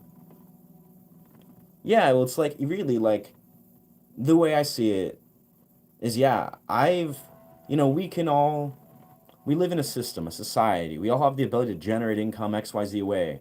This can go on a deep rabbit hole, but I've always believed that, the money that we make, for me, even if I look at it as a young kid, I was like, oh wow, it'd be cool to like, go and maybe perform in venues and I don't know, even if I go to like, restaurants and cafes and I sit there just jamming out, like playing and people are like, I'm getting paid per the hour, I'm getting tips and I've maybe I'll do that in the future for fun, who knows? But it's always been about how you're making the money. It doesn't matter about the money itself. And when you look at other people and you're trying to compare it to your journey and they're like, "Oh yeah, I'm stacking money." And they're doing so in a vindictive, malicious, manipulative way, those are not equal realms. Like if a person's sitting there making money in a very like messed up way, they're trading off a much deeper price, I would say pretty confidently. But hey, welcome to 2026 human world 3D world dimension. Humans are kind of obsessed with money for some reason, well, for good reason I suppose. But that's my 2 cents.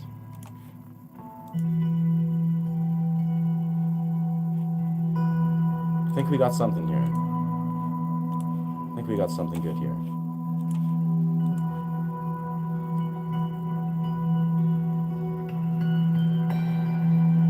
Oh yeah, this is the one we messed up. Oh, that's the messed up take. That's cool. Yeah, yeah. I feel like making something important, something people enjoy watching, has already been important for me. Right. Well, I think my underlying thought is don't get fixated on the money. Don't compare yourself to other people in the money. You can do that. You can do that, your free will, but you're probably going to dig yourself into a place where you're going to it's like you're digging yourself into a psychological rabbit hole where you're going to have to eventually dig yourself out of that. And maybe it won't be the end of the world. You could focus on the money and when the money comes, you'll eventually have to learn the lessons of why money's not important. But I don't know, man. For me, it's clear as day. It's maybe not as clear as day for everyone. It's like there's multiple ways. There's there's a few different worlds of thought of how one can make money, of how one can carry business. And honestly, brother, for me, I have zero desire to try to fixate on the end. The what's the word? Yeah, the bottom line. Like bottom line, X amount of money, X amount of views, like whatever way necessary. It's like no, no. But anyways, I'm preaching to the choir.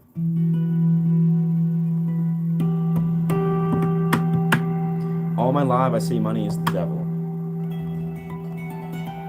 Don't get me wrong, it's like again, we're all operating in different parallels. Like we are. Like I personally, I know for a fact that I'm going to be able to translate this into a business, make money, etc. The metrics, the statistics of what I feel like I'm going to attain, all the little variables of where and how and when, that's who knows. I more so I believe in intelligent strategy. If you're going to make money, if you're going to grow a YouTube, if you're going to grow a Patreon, Instagram, blah blah blah, whatever, you got to be successfully thinking about the bigger vision if you have to, if you want to grow these things successfully, and if you're fixating on the dollars and the cents and the this person donates that and this membership and that, you're not looking at the larger vision. Like you're losing sight of your larger vision when you're fixating on the small little incremental gains and numbers. And money is one of those things. Money is a smaller piece of the vision. Now, if you're talking about, oh yes, one day I'd love to make 10K a month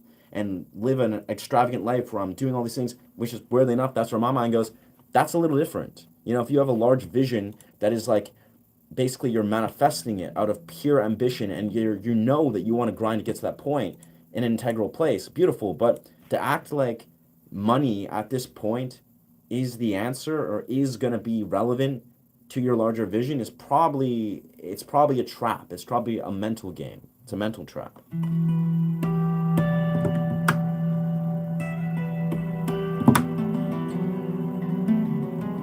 Oh,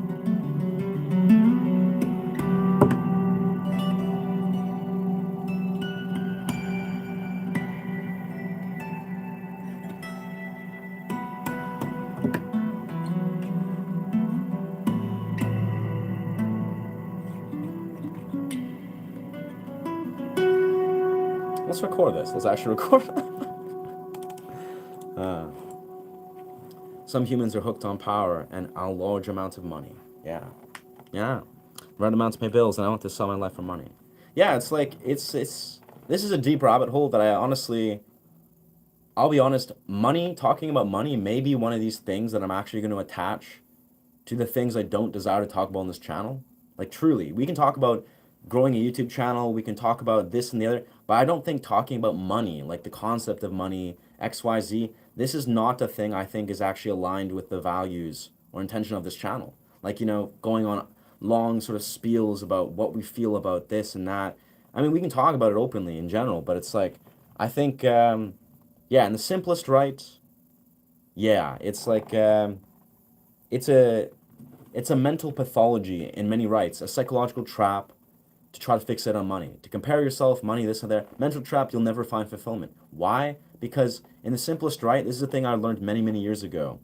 There's tangible value, there's intangible value. There's things you can attach a price tag to. A lot of the things in this world, and this is the same argument actually why we're all addicted to the material world and why a lot of us don't honor the non-material world philosophically, right?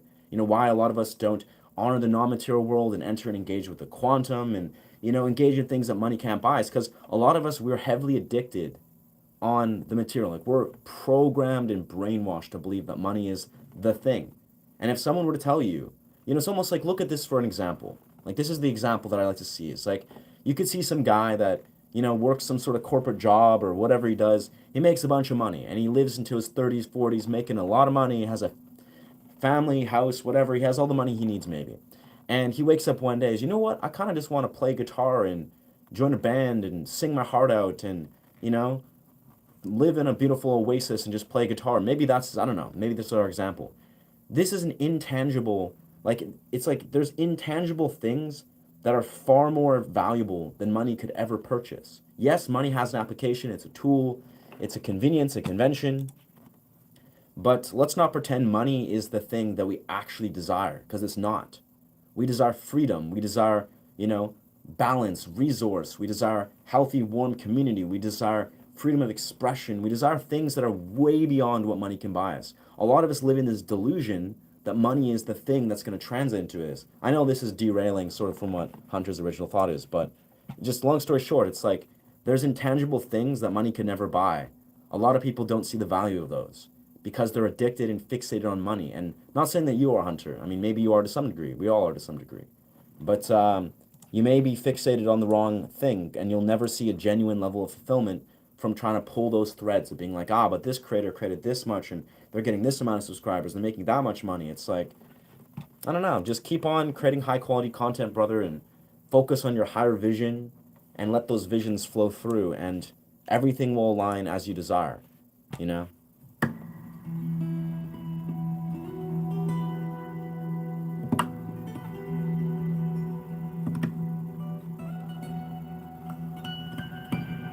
Yeah.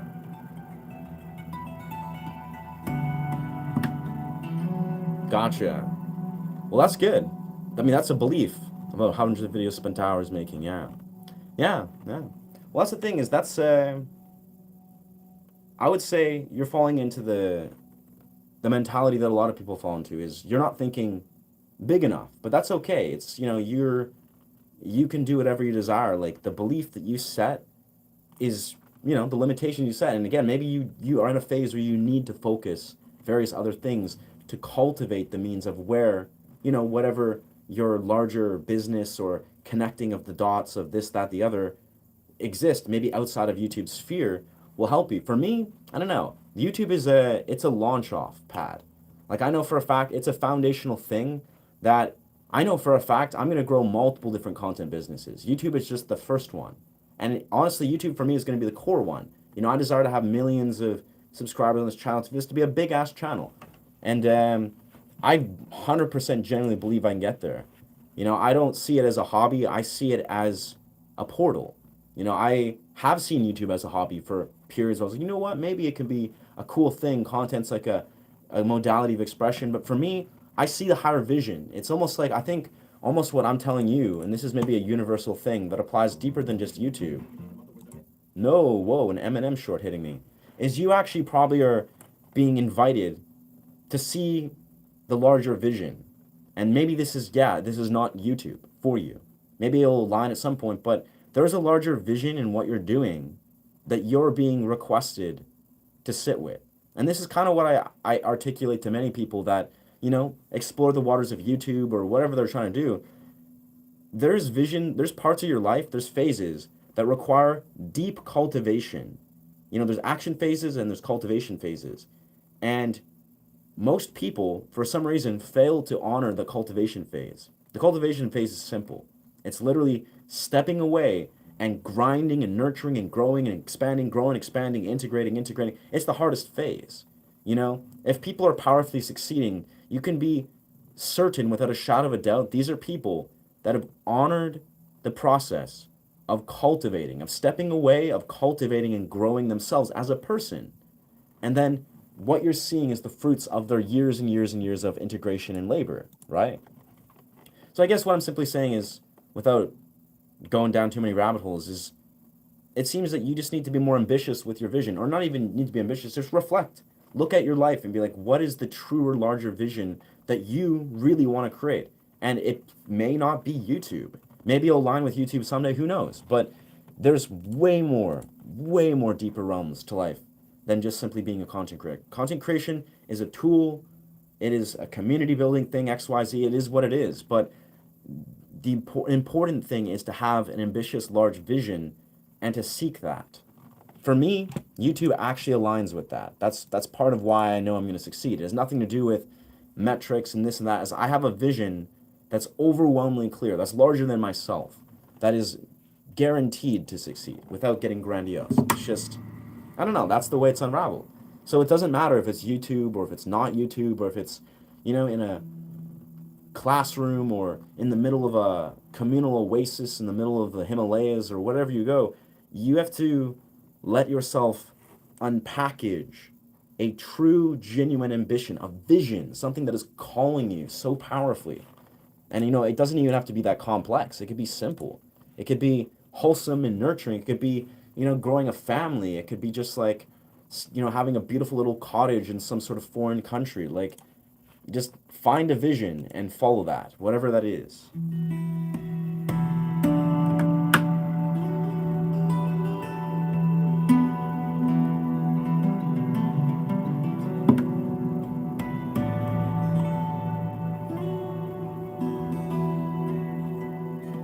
And maybe that vision is just getting really, really, really, really good at guitar. I don't know. Like for you, it's like for Floyd, maybe you just wanna, you don't give a crap about growing a YouTube business, or maybe you do, but it's not about, again, not about the money at all. It's about teaching and helping people, and you just want to get really good at guitar because you love the instrument. Like it's a pretty simple parallel. What I'm expressing is like you got to find what you love in everything you do. You got to find the passion, the love, the vision that pulls you powerfully. If you're not seeing that in anything you do, find it. If your life is like organized around things that are not like genuinely lighting your soul on fire, well, you got to find that shit that lights your soul on fire. And everything that's not that, you got to give yourself permission to let go of. I've had to do that for so many years.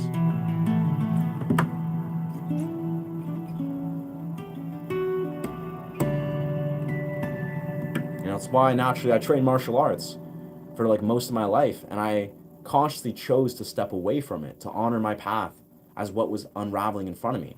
Like it's a weird thing, not to say this is like the direct parallel. What you learn in various contexts of life, if you're really like powerfully living, is there are many phases in life where you have to powerfully let go of what is in front of you to invite something new. Like for me, again, I trained martial arts, Taekwondo for about 8 years, Jiu Jitsu and Muay Thai for about 6.5 years, right? That was I had an entire year, about a year and a half actually, where I was conflicted to let go of this old life of training martial arts, constantly, passionately. Strangely enough, the answer became clear because when I finally made the decision, I was like, you know what? I'm letting go of this old life. I'm welcoming the new.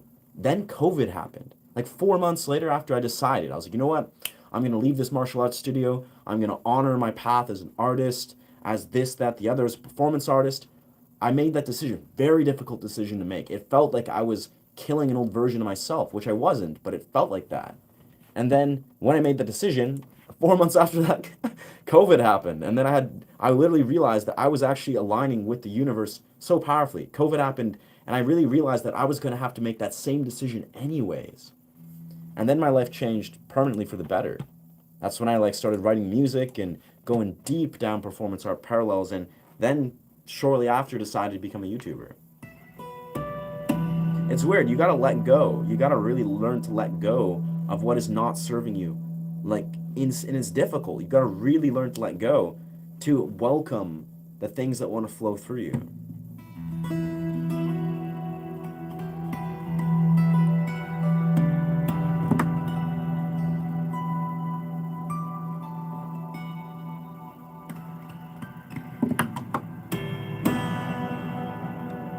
Anyways, so I think what we can do, sports is in motion.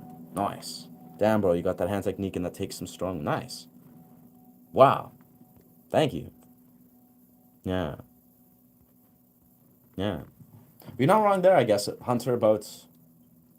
Yeah, it's, again, low percentage of people are like powerfully succeeding in YouTube, but I'll be honest, the ones that are all probably share a very similar mentality.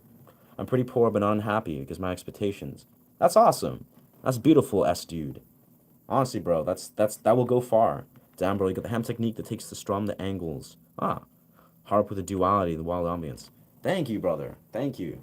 Thank you, brother. Appreciate that inked up, Jesus. Yeah, dog. Finger style, brother. I swear, it's like once you become well fluent or well versed in like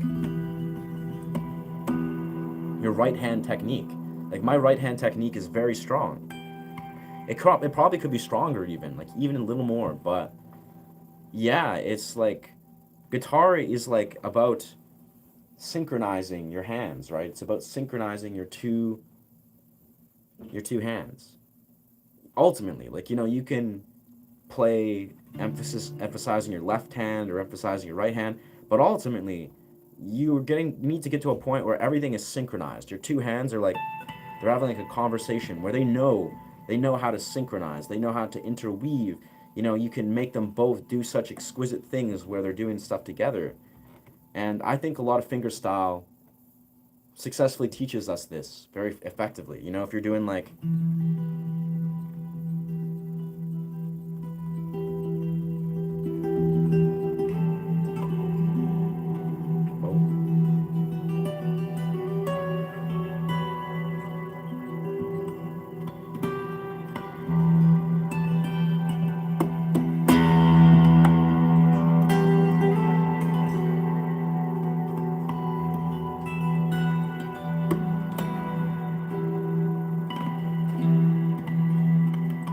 it's all just synchronized.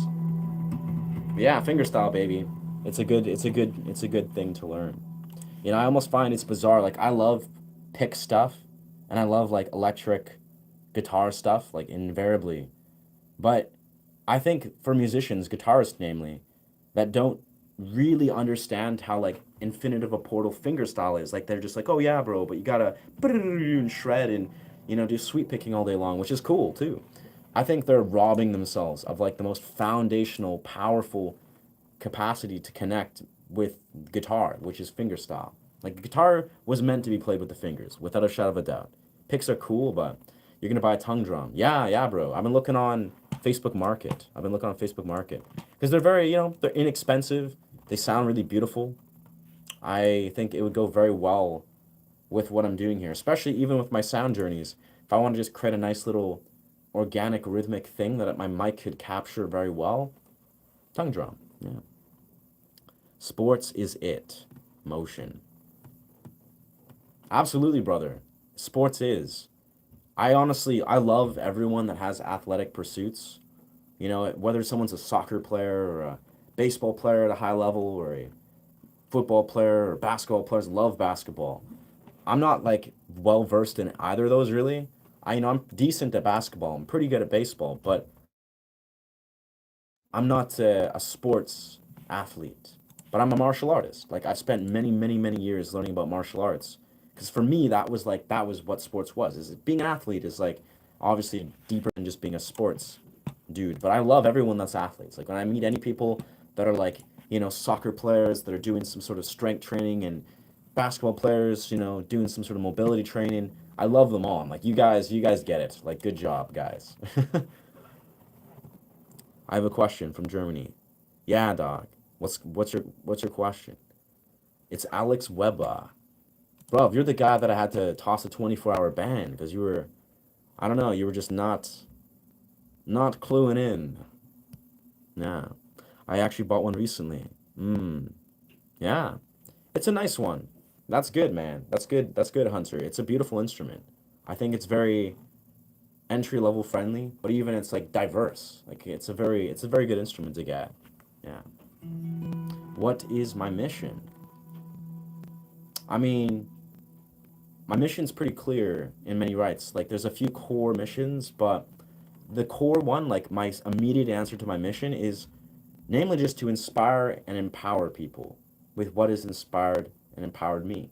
Like that's always been my sort of mission statement. But this channel itself has actually unraveled into many different missions, strangely enough. It's not even that strange. Like Ashe itself, the channel, has birthed from many powerful intentions, but namely, the core intention is to help guitarists, musicians as a whole, almost like connect with a sacred context in music. Find some sort of like deeper connection, a soul connection, if you will, to guitar or music. Like that's a huge part of what this channel is. But obviously, as a live streamer, as a creator, I also find myself called to share how to develop a healthy and empowered relationship with their phone, with their dopamine, with their mind, with their body, which all relates to all these things, like the music, being a musician, etc. And alongside that, a huge part of what I feel I try to articulate on the stream is I'm trying to also teach people how to authentically communicate. Because communication's everything.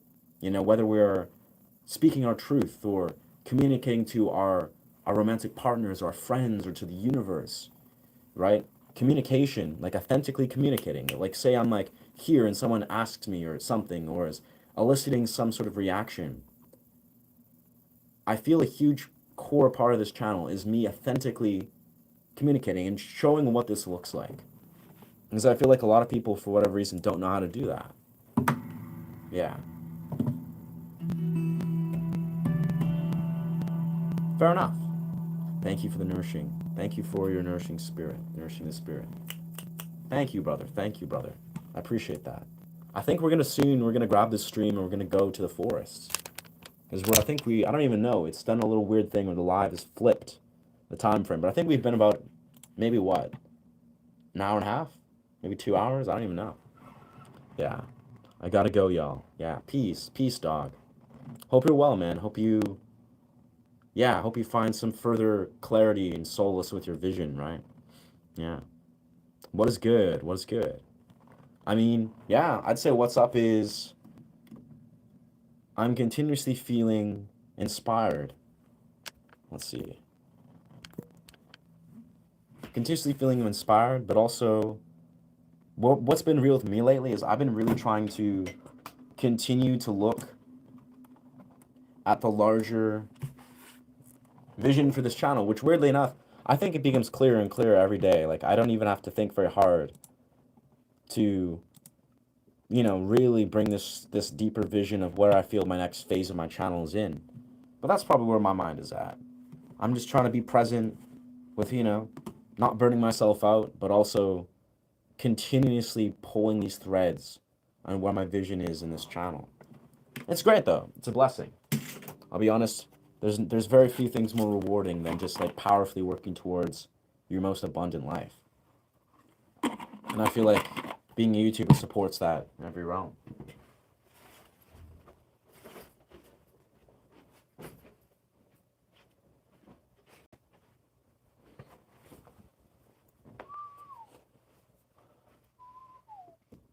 Yeah.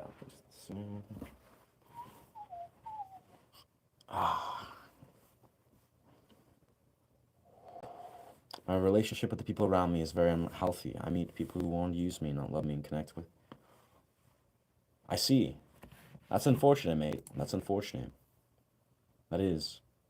That being said, I mean, depending on a few things, like, depending on how emotionally intelligent you are and how you've developed your relationship with yourself, you realize that the people that you experience, unfortunately, they're a reflection of you. They're a reflection of your beliefs about yourself. Like, that's just how these things work, right?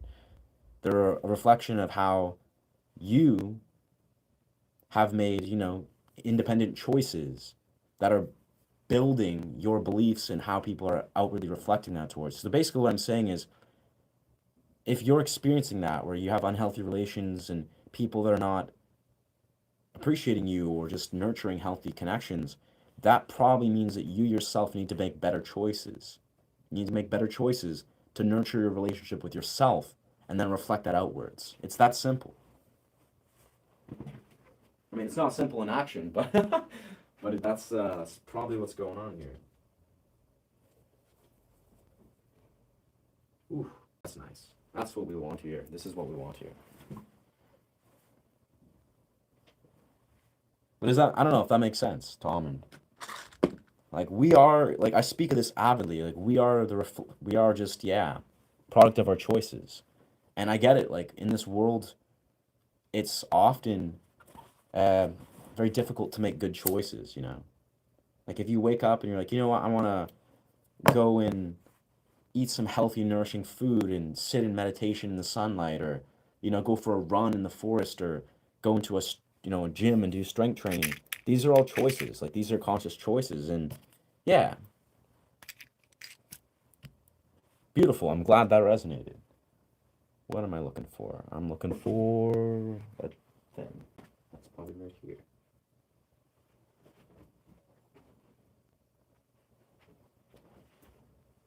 I think ultimately, like, if I were to say anything for that, just be patient with yourself, dog. Like, to Almond is like, just be patient. Be patient with yourself. Be loving to yourself. Because, like, we're all humans. We all have to learn these things. But you yourself deserve patience, right? You deserve patience and love when you're figuring these things out. Like, that's a very important part of it. Is like, it's okay that, you need to allow yourself to attract and find that which aligns with you.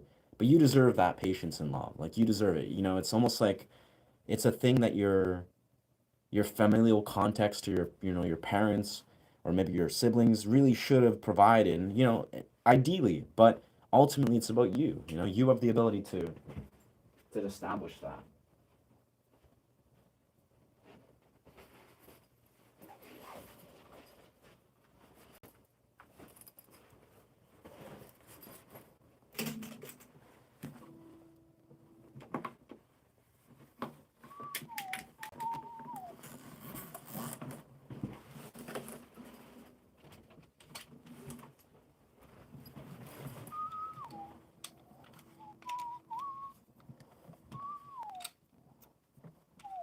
It's been a while, man. It's been a while since we've gone and done this kind of forced live stream. I'm fit as fuck. Nice. I love to hear that, brother. I love to hear that, brother. I'm fit too. It's a very worthy pursuit. This is without a shadow of a doubt. It's a very worthy pursuit to honor your body. Honor your body, it will honor you a tenfold. This is the truth. And plus, like, who doesn't love, like, gyms are great, man. You ever go to, like, you know, your Planet Fitness or your local community gym, and then you just meet the most incredible people, all just beautiful souls, all just hanging out, working on themselves, bettering themselves. Like, what a magical experience. Truly magical. I've been seeing all these weird, like, Charlie Sheen YouTube videos about Charlie Sheen talking about himself, being like, I'm getting better. And he is getting better, apparently. He's, like, sober now. But he's talking about all of his insane experiences that he's lived. I found that very entertaining. I'm like, damn, Charlie Sheen's really been through so much. And he's sharing his life, his wisdoms now. He's really doing it.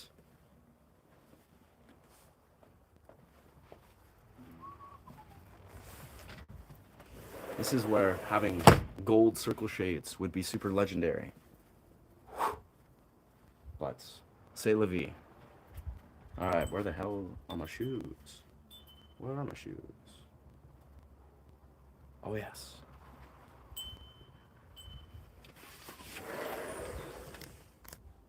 Hey, champ. Yo.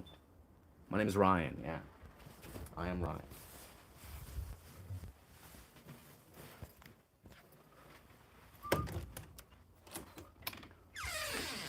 Grab some stuff.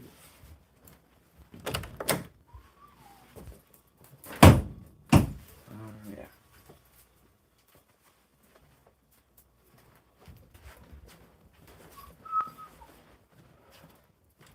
All right. We're golden. You know, I'm thinking a lot about lately.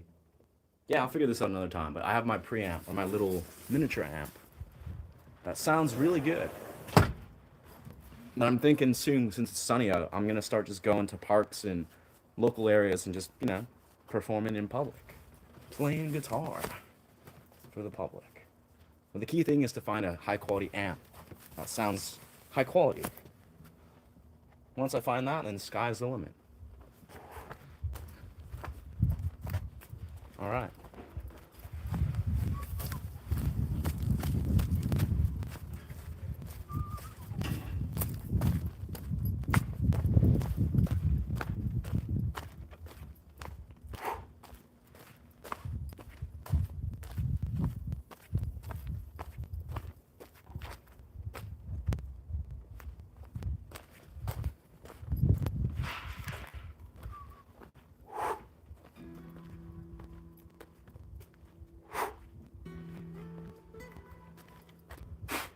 Can't really pop this.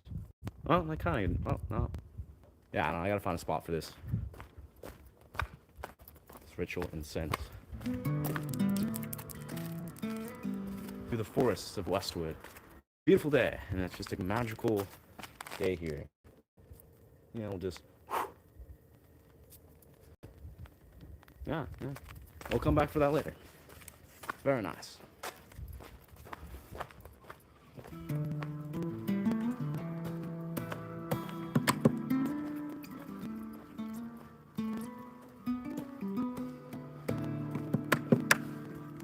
Wicked.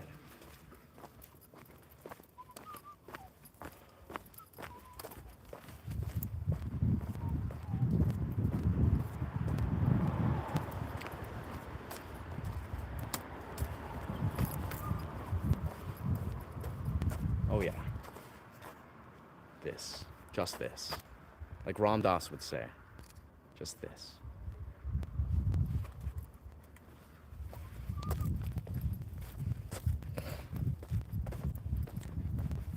Wow. Cherry blossoms and stuff are out. That's crazy. It's crazy, bro. Wow.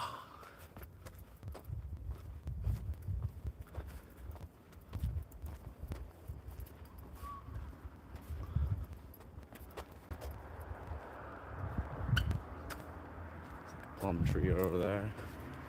Those plums are actually so good from that one tree.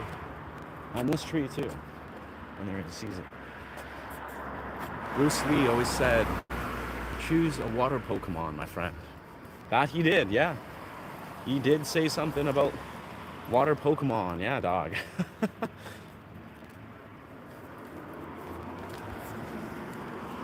There we go.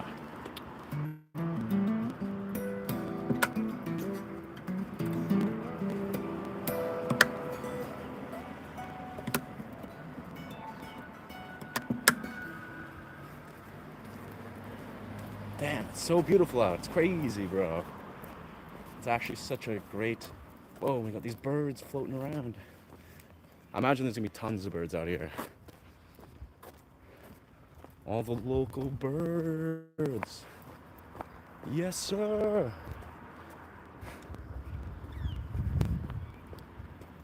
Wicked. All the birds, they're all just kicking it. They're just everywhere. No bird sounds, just actual birds. Don't need bird soundtracks when you got true birds everywhere.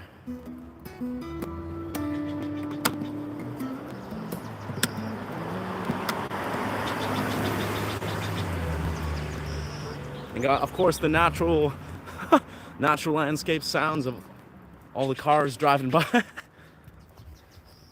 You know, bird or cars driving by ASMR. At least sometime you said you lived in BC. Yes, sir. Last time. Yes. British Columbia, brother. Yes. Naturey as fuck. Lots of nature. Yeah, we're just approaching the forest here.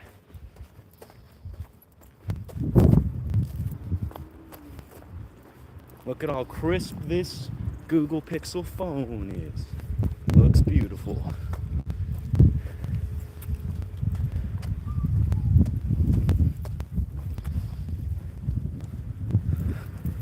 It's crazy.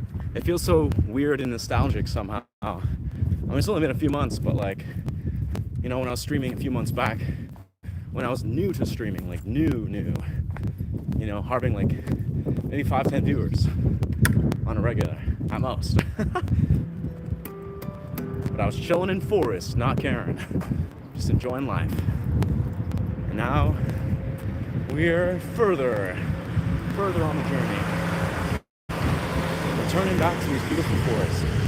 There we go, that's the POV we want.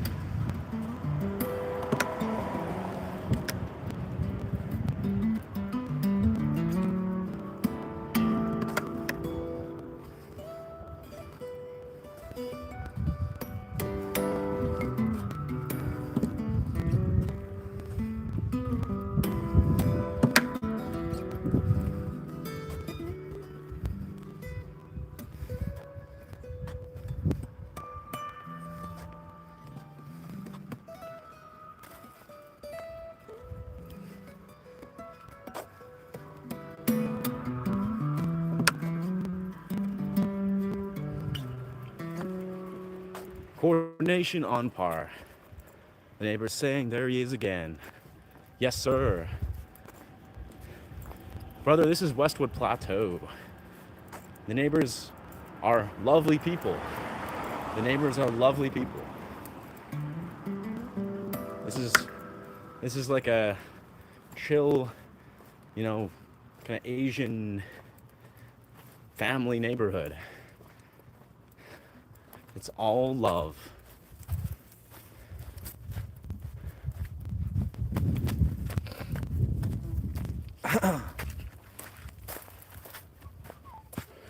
That being said, yeah, I am the outlier.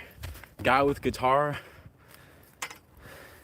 trippy style, you know, often on shrooms. That's just, but this is Westwood. Like this is the thing is, this is the normality, brothers, sisters. Like this is like, there's like 3-4 people here, usually at a time. Like, you know, we're not running into neighborhood full of people. It's a beautiful remote place. You're gonna run into birds and dogs, maybe people walking their dogs, but yeah, it's an oasis for a guy and his guitar. Make sure we're in tune here. probably partly why I'm so comfortable and have developed being so comfortable learning to stream. It's like no better place learning to stream than a beautiful nature place. You know, and this is also my home. Obviously, I've lived here for like 10 years, so I'm very comfortable here. Thanks, brother. Thank you, brother. It's a visual experience for sure. Yes, sir. You're definitely fortunate near a highway. Yeah. Yeah. I know as a kid I lived near a highway. And as a teenager I kind of lived near a highway. But in Westwood Plateau, it's like, it's pros and cons, you know? I'm isolated from a lot of society. But as I, intend, my vision is to be a full-time YouTuber, cash massive checks as a regular, do various other things, performance art related stuff, and live in very high quality neighborhoods. Because in Vancouver, BC, the economy's fucked. Like, it's very expensive to live here. So if I want to afford to be able to live on my own and have a beautiful place in a beautiful neighborhood, I gotta aim big, which I intend to. So anyways, here we are, friends. We're entering the forest. We're in the forest. That's wicked.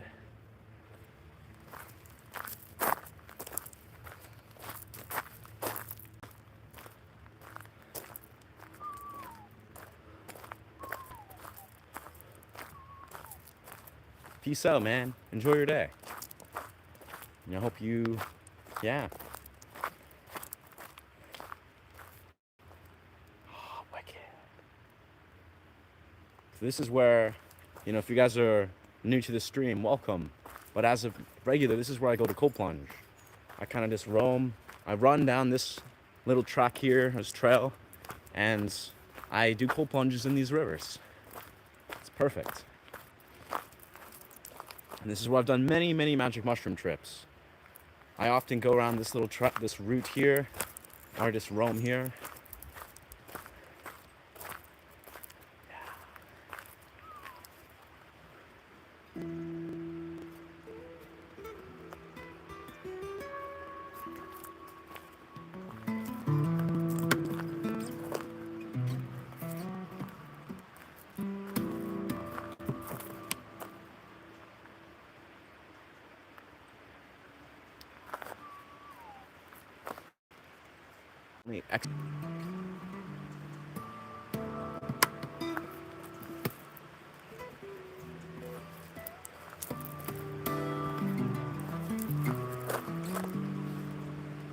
Alright.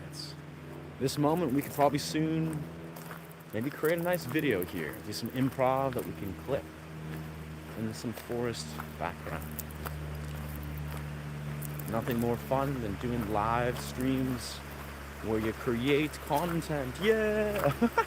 Usually not how I do these things, but it's such a beautiful day. Everything is just dripping with aesthetic appeal, right?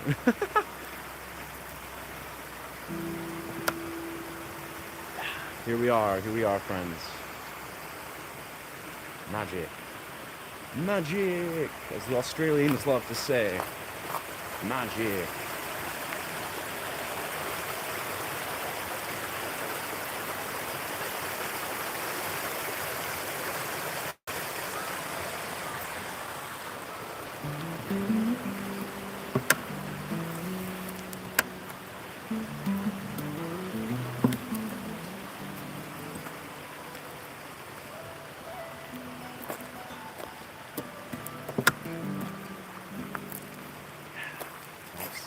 Very nice.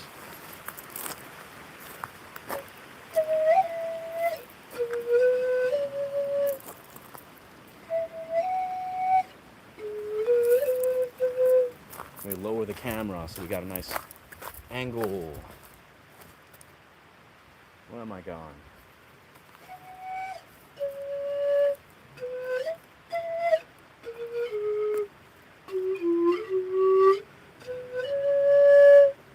Nice. Very pretty and flashy. Never seen a stream like that. Interesting. It's pretty flashy. Nice. Thank you. Maybe it's the Google Pixel phone. High quality. Probably the forest lighting. Who knows? This is what we aim for. We aim for visual appeal. It's just fun. It's also part of it. We're capturing the POV. We got the mounted camera, so we can play guitar and talk and do whatever we want, walk around the forest while we are streaming. We got this camera. It's great. It's like mounting your camera on a guitar is actually such a game changer. It's like hands-free. Hands-free as it gets.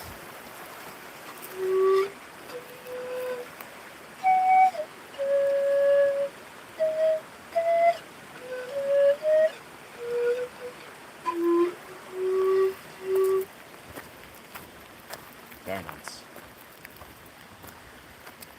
Let's take a sharp left here. Yes, sir. Yes, sir. Just kind of chill right here.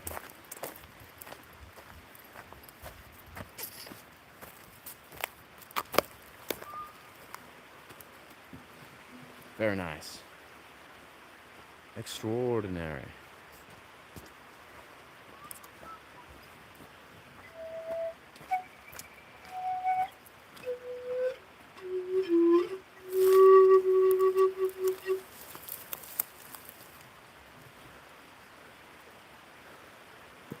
Very nice.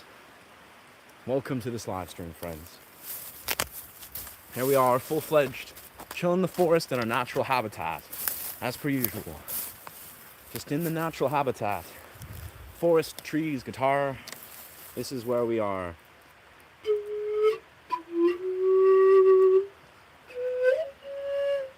Honestly, doing this in other countries, like other places, other parts of the world, in the middle of nowhere, that's, what a beautiful vision.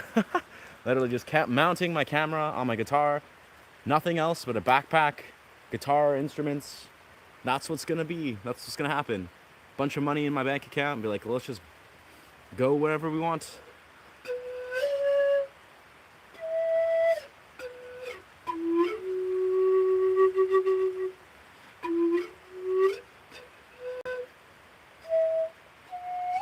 It's interesting. I feel like traveling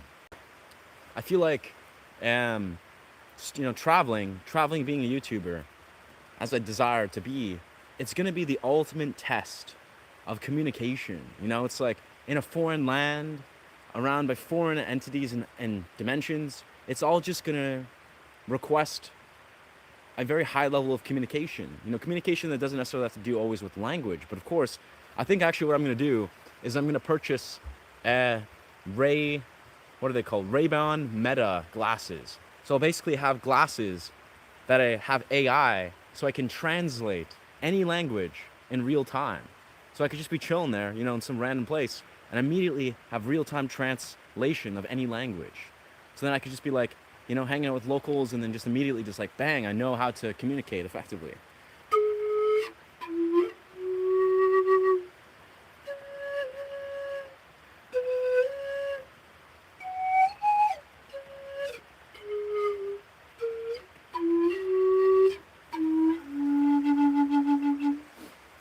Is this a Brazil Amazon forest? No, that would be wonderful. No, but we're just in British Columbia, brother. British Columbia forest. Just watch Spirited Away. Nice. Continuing the magic atmosphere. That's super dope. Spirited Away is such a wholesome, beautiful, Japanese culture immersion. I love it. It's great.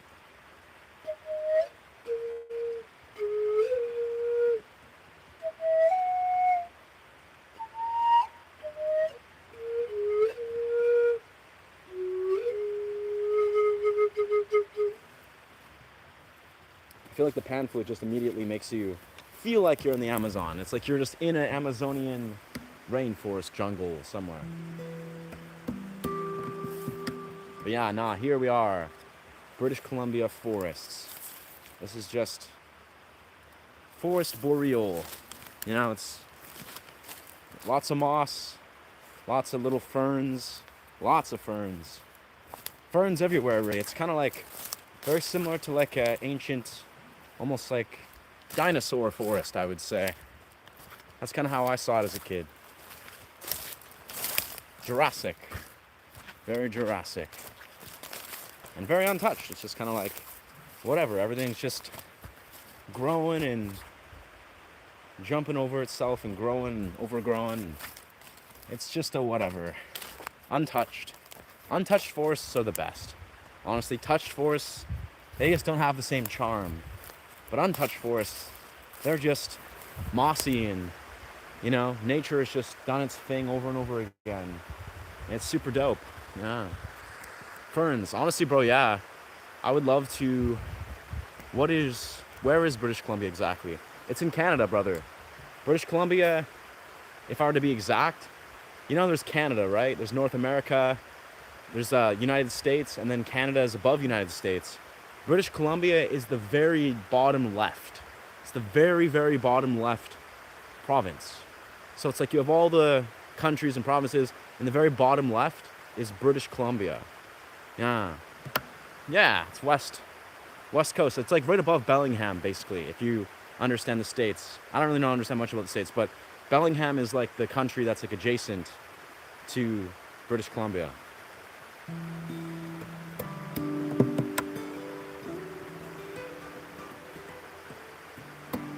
Yo, what's good? Welcome back. We here in the forest. Yeah. It's so open and free. If you're on mushrooms, you would see just how incredibly free it is. It's crazy. I swear on mushrooms, it's like, I'm obviously not on mushrooms now, but when I am, it's literally like hypnotizing how open this is, right? You look at this is like an open landscape. Everything's just, you can see miles that way, a few miles over that way, you can see the deep little tree trenches, and it's so open and free. It's not like you're in a confined, wall by wall, or a city where everything's kind of locked off and enclosed in boxes and brick buildings. It's like, it's just free. It's just magical. It's great. I once had a girlfriend in my squad from BC. Nice. In your squad. Interesting. Yeah, BC's chill. I mean, the nature of BC, like the people, is very diverse. Like you have people from everywhere. Where, Canada is kind of like, that's their thing, is they're diverse as fuck. They just let everyone, more or less, from different cultures and continents pop in. If you qualify, if you're, desire to be a citizen and contribute or whatever to the whatever. But the idea is, yeah, you find all different nationalities, all different ethnicities. They're just flowing through Canada. And British Columbia is like an epicenter. Vancouver is like the largest city in a lot of the area. So, yeah, you find a concentrate of all the humans. That's why the dance community is so dope. If you go to dance communities in Vancouver, you will find lots of people. Lots of very radiant, very interesting men and women. Just everywhere. Just dancing, having fun. It's a vibe. It is a vibe.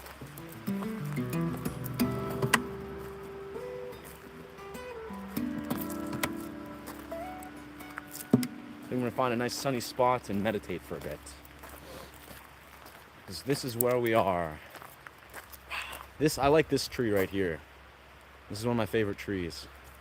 You can kind of see him in the perspective. He's a thick tree. Almost like this is probably like an old growth tree. He's one of the last standards of what the trees were before they got knocked down. Yeah. Yes, sir. Yeah. Wow. This is a nice spot. Feeling attracted to this spot. This is chill. This is the spot. Unequip this guitar here. Oh. I guess I didn't bring my mini tripod, but you don't really need one necessarily when you just got a permanently equipped guitar. Oh, very nice. Yes. Nice.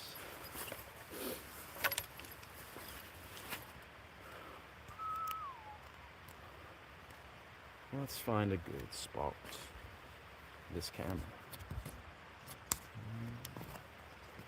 Yep, yep, yep, yep. What time is it your place? Denmark, it's 11. Yeah, wow. It's 3:17. So it's like afternoon. Yeah, it's like mid, early afternoon kind of time. Oh, yeah, that's crazy in Denmark. Yeah, that's what's so fun and such a mind trip and such a beautiful part of being a live streamer, right? Is like the all around the world. You get all these people from all around and puts things in perspective in such an interesting way.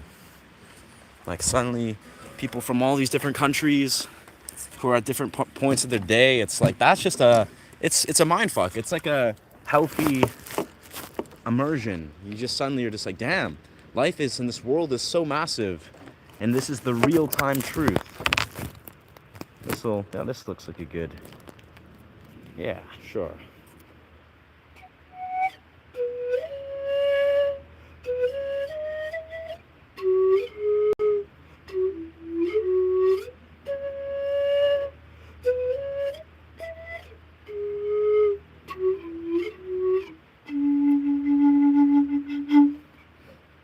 Same here in Frankfurt, Germany. Germany, that's awesome, bro. Germany. Yeah, my partner, she's half German, half Scottish. Such a great culture. Gotta love German culture. The area you live in is so beautiful. Thank you. Yes, it is. That's blessed. I'm blessed. 5 minutes away, I can chill in this forest all the time. In like, yeah, like this is the forest. These are the forests when I was in COVID. I would just do magic mushrooms, hang out in these forests for like 4 hours at a time, and just think about life and reality. Yeah, it's very nice. It's very nice. All right, I think I'm gonna quickly take a piss in the woods and then come back and meditate.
Man, such a beautiful place to run. I feel like I just gotta run through these forests more.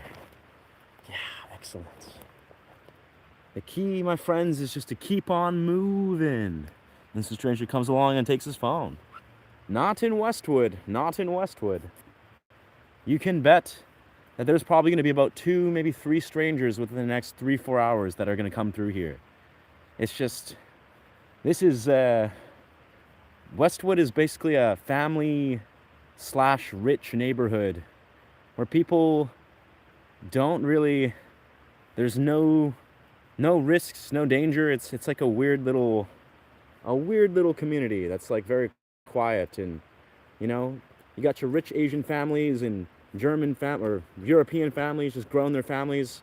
There's no crime. Crime doesn't exist.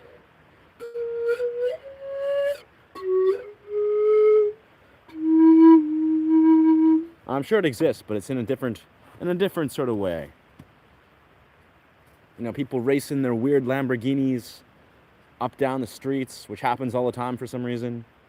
People racing their motorcycles and throwing weird, you know, maybe like drug mansion parties. That's probably the worst crimes that are happening. And they're all behind closed doors.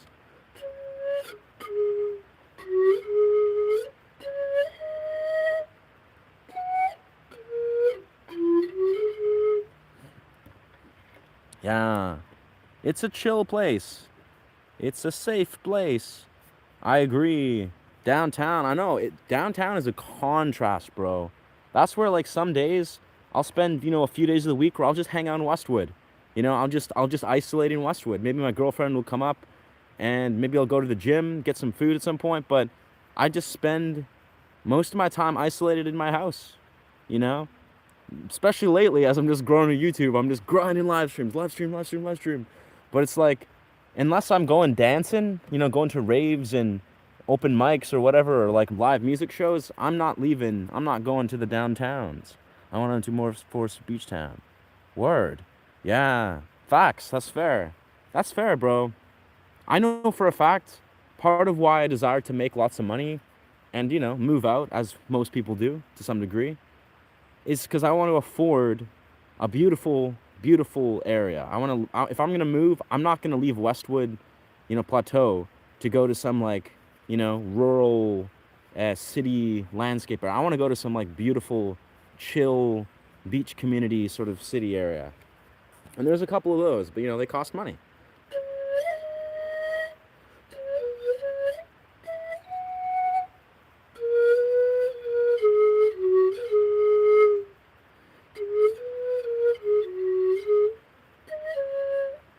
Get out of here, mosquito.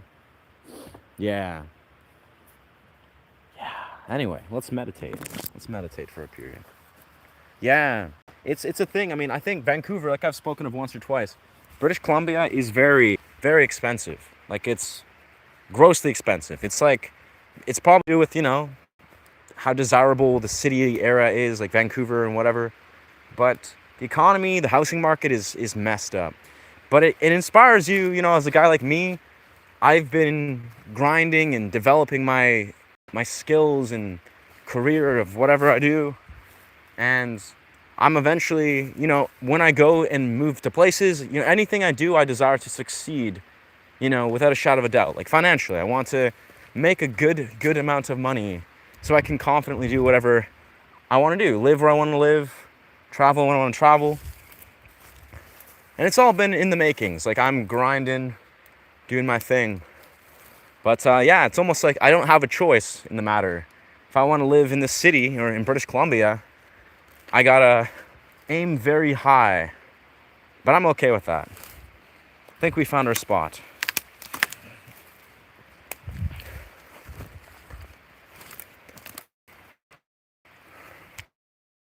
I think we. So we're just gonna lean this baby up against a tree. Ah, yeah. There we go. My guitar is just down there.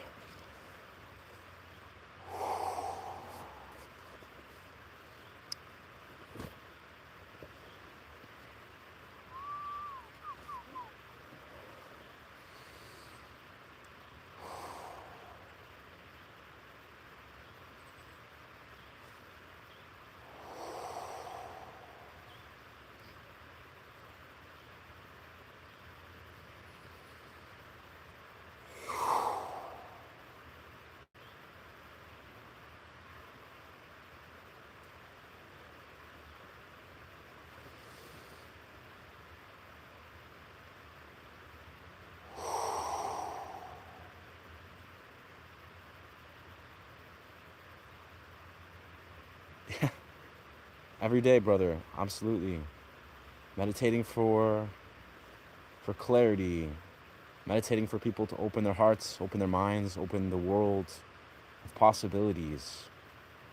We can meditate on people, stepping outside the programming, learning to be free, unite themselves with their truest potential.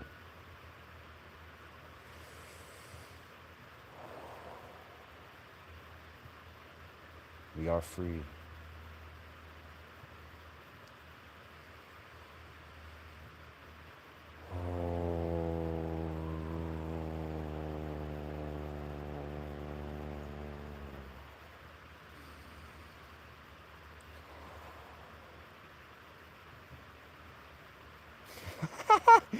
Ah.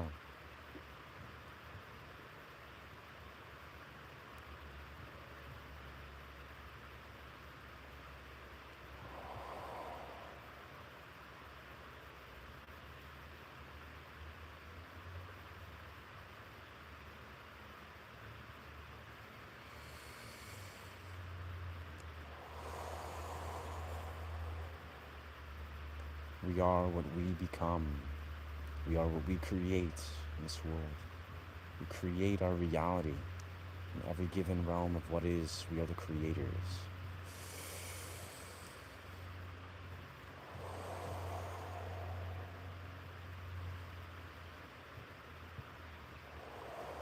We are the creators.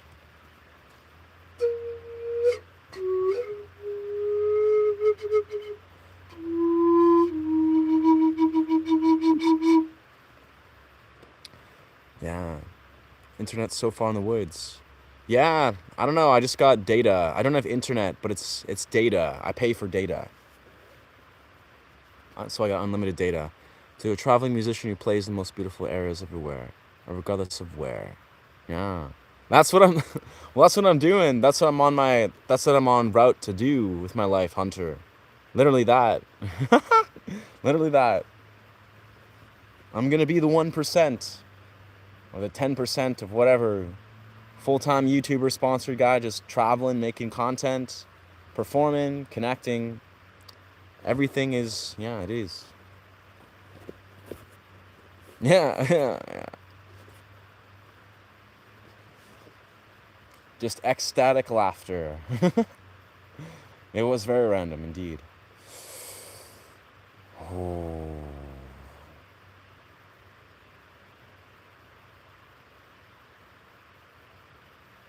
Honestly, that laugh was just gratitude. Like that was like gratitude in its embodiment. I was just thinking about a few little things in my life. I'm like, what? Like what the fuck? Ah, yeah, that's great.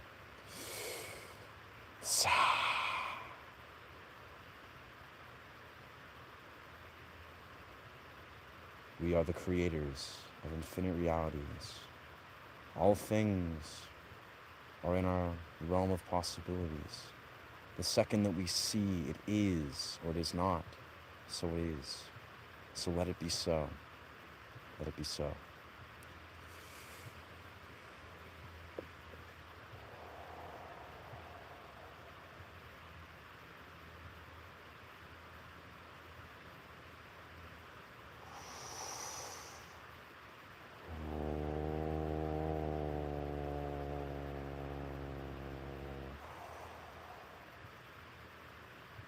Mm.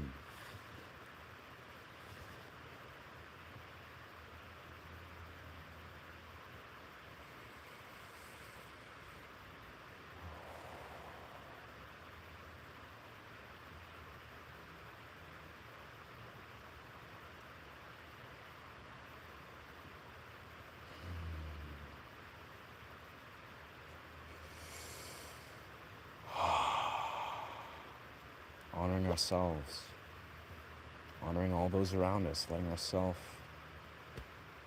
see the power that we have to influence others, to embody that which we desire to reflect back into the world. We are here. We are here for this. We get to experience all of this, all this beautiful light, all this beautiful darkness. This is us. We are this. It is all one.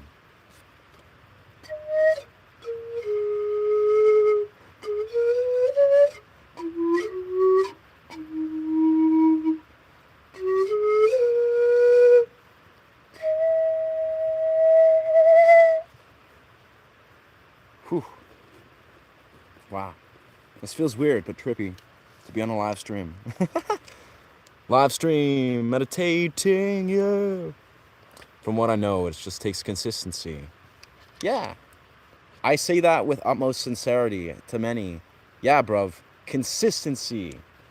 Consistency, consistency, consistency. And I'll be perfectly honest, the other element is not just consistency. It's not just consistency. It's also, in my experience, you got to be brutally honest. You got to be brutally honest with yourself.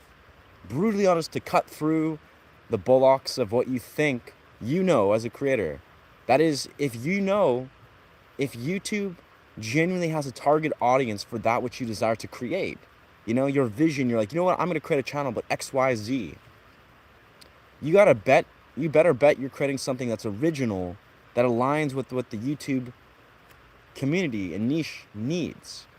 And if the second that if you recognize, oh, wait a second, maybe there's not an audience for XYZ thing, because every million people have done it, or whatever reason, and you're not doing it in an original way, you got to be brutally honest with yourself to align yourself with the vision that is aligned with that. Because that's the thing is, you can be consistent all day long, and you're feeding a vision that doesn't necessarily actually align with what you desire to create. It's almost like there's not a genuine desire in the YouTube sphere for what it is you may be thinking that you want to create. And I don't know, there's a lot of different I think there's a lot of different mental gymnastics people can do, but again, I'm an advocate of it's consistency and it's brutal honesty. You got to be brutally honest. Is there a target audience for what you want to create?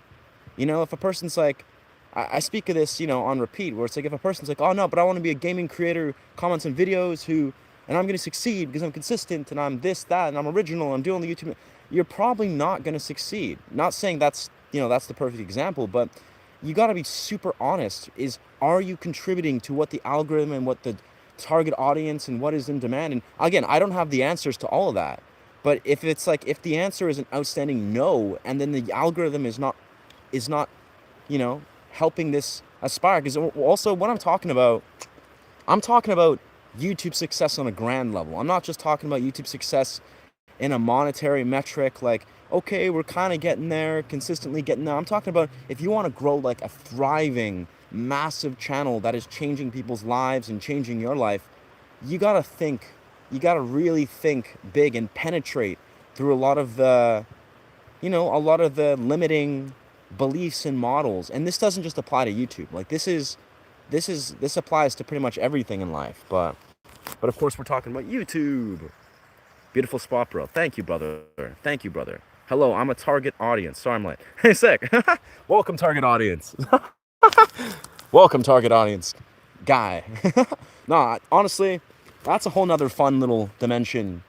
You know, algorithms and YouTube will do this, that, the other thing, but ultimately you yourself are the facilitator for what is. This applies to everything in life. Whether you're talking about romantic relationships, growing communities in the real world, growing friends, and blah, blah, blah, blah, blah. It's like you yourself as a human set the tone for what everything is.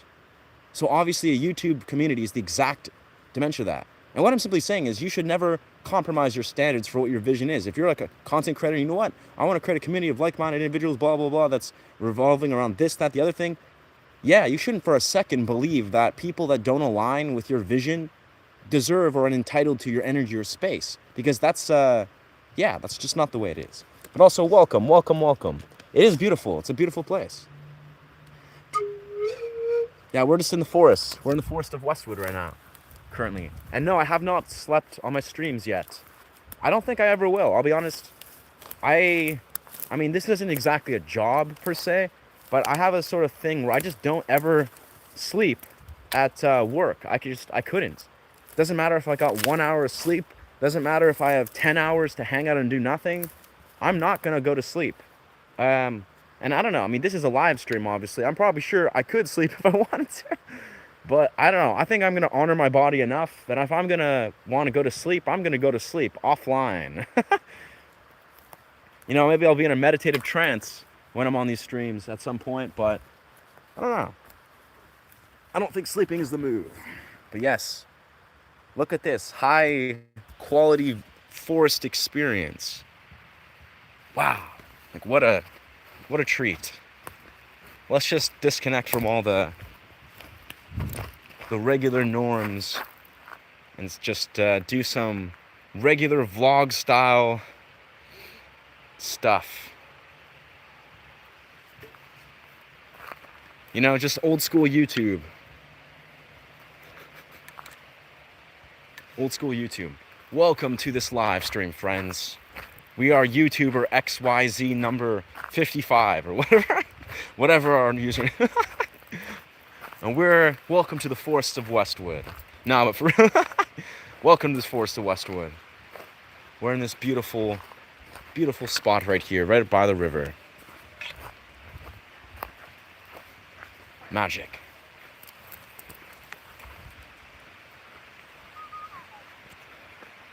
I run an animation YouTube channel. It's really hard when your content is animation. It takes long to make one video.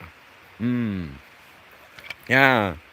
Yeah, that's the thing, is like, I don't have all the answers, brother, but we all have various domains of how we receive value, of what, different things we do in our life, how these align to things that we do, have value within.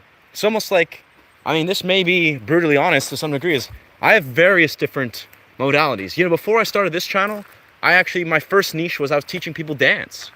Because that's what my good friend, who is a successful content creator, he did. And he showed me some models to do. I was doing that for like maybe a couple months.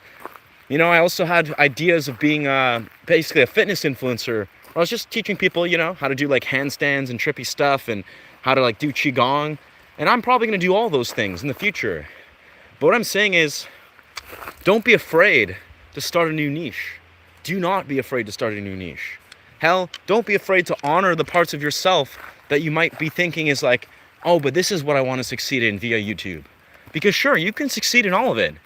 But I think the name of the game is strategy. The name of the game is, putting out content that aligns with what YouTube genuinely has a target audience and has demand for, right? Like, you can do that various different ways, but YouTube is YouTube. Like, I like to be very blunt and blatantly honest with this, because that's honestly a healthy approach. If you want to succeed in any other platform where it's easier to succeed and there's not a high learning curve and, XYZ, maybe there's not as many opportunities, but it's a different platform, then, go ahead and do that. But YouTube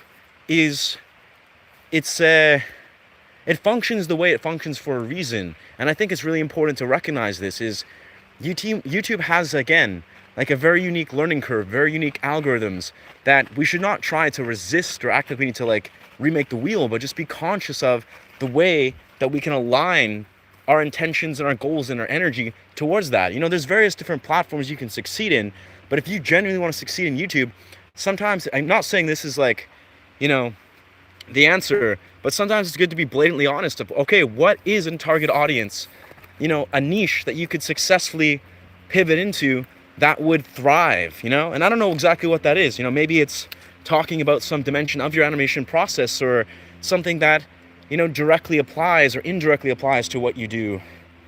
But I don't know. Never be afraid to start again. Like, it's I don't know. If I'm going to a party, I'm going to straight over to you, buddy. Nice. Your channel will grow 100%. Watch people and they'll hang out with. Nice. Your channel will grow 100%. People will watch. Nice. For sure. Thank you, Billy Elliot. Thank you, brother. I think that checks out, because I personally, I'm in the real world, I go to things all the time. I go to raves, events, ecstatic dances. Like, I'm a very social dude, mainly because I don't know, I like people, I like my community, I know what I like. I love going to beaches, and it's very easy for me to, naturally socialize. Obviously, if I don't want to socialize, I just want to make music and be at home, I'll do so. But I think it's cool, where if I can extend that love for community and life into my YouTube, then it's great. Pretty happy to find you. Appreciate this. Connection's getting blurry. Interesting. 20 stream and ended up sleeping on the stream. I don't know, bro. 20 plus hour stream does not seem like a good idea. Like, I feel this, but, c'est la vie.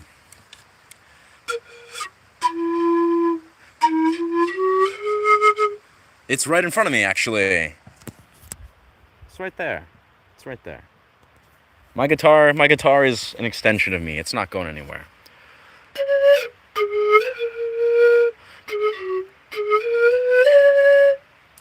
Yeah.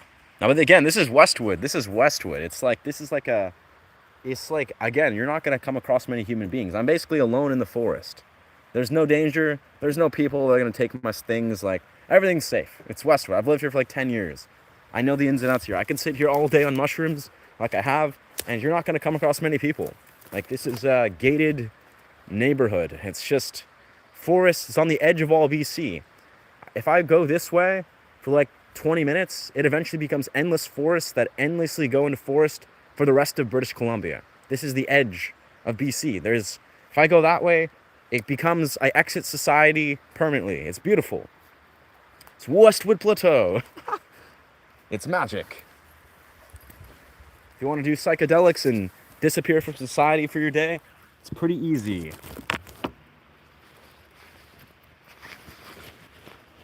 And I've done this. Like, I've had moments where I'll take like 3 grams of mushrooms and I will literally spend the entire day in the forest. You know, I'll go on a hike up to the Glacier Lake, you know, bring some food or some fruit, and then go and hang out in the forest and go to a valley and sit around and play guitar. It's like society is a little overrated. Yeah. I've seen the movie Wrong Turn, hey? Oh, wow. I don't know. This is not a movie. This is real life. It's better than a movie. Much better than a movie.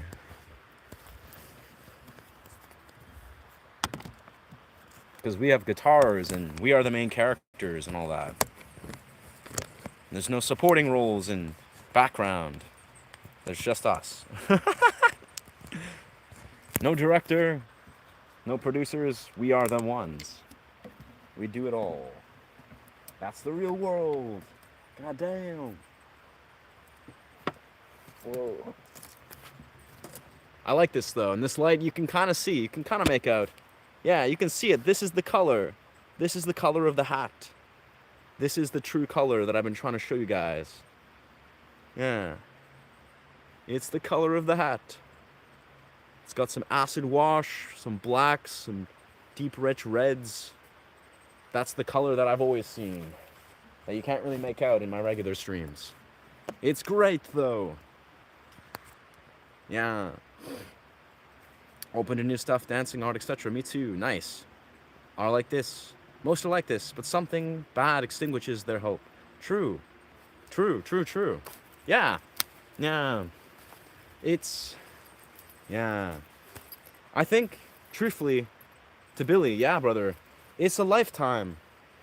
It's a lifetime of, a lifetime of losing that truth. Like, it's a lifetime of programming, of, stepping outside of that sort of like inner child flame, that capacity to see outside of the programming.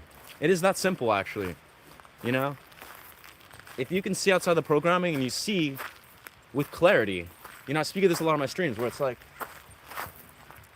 is often a lot of life, a lot of spiritual, spirituality, spiritual whatever, is like returning to the ability to see life with clarity, like to see through the delusions, to see through illusions, and this is the same thing as like what lucid dreaming is.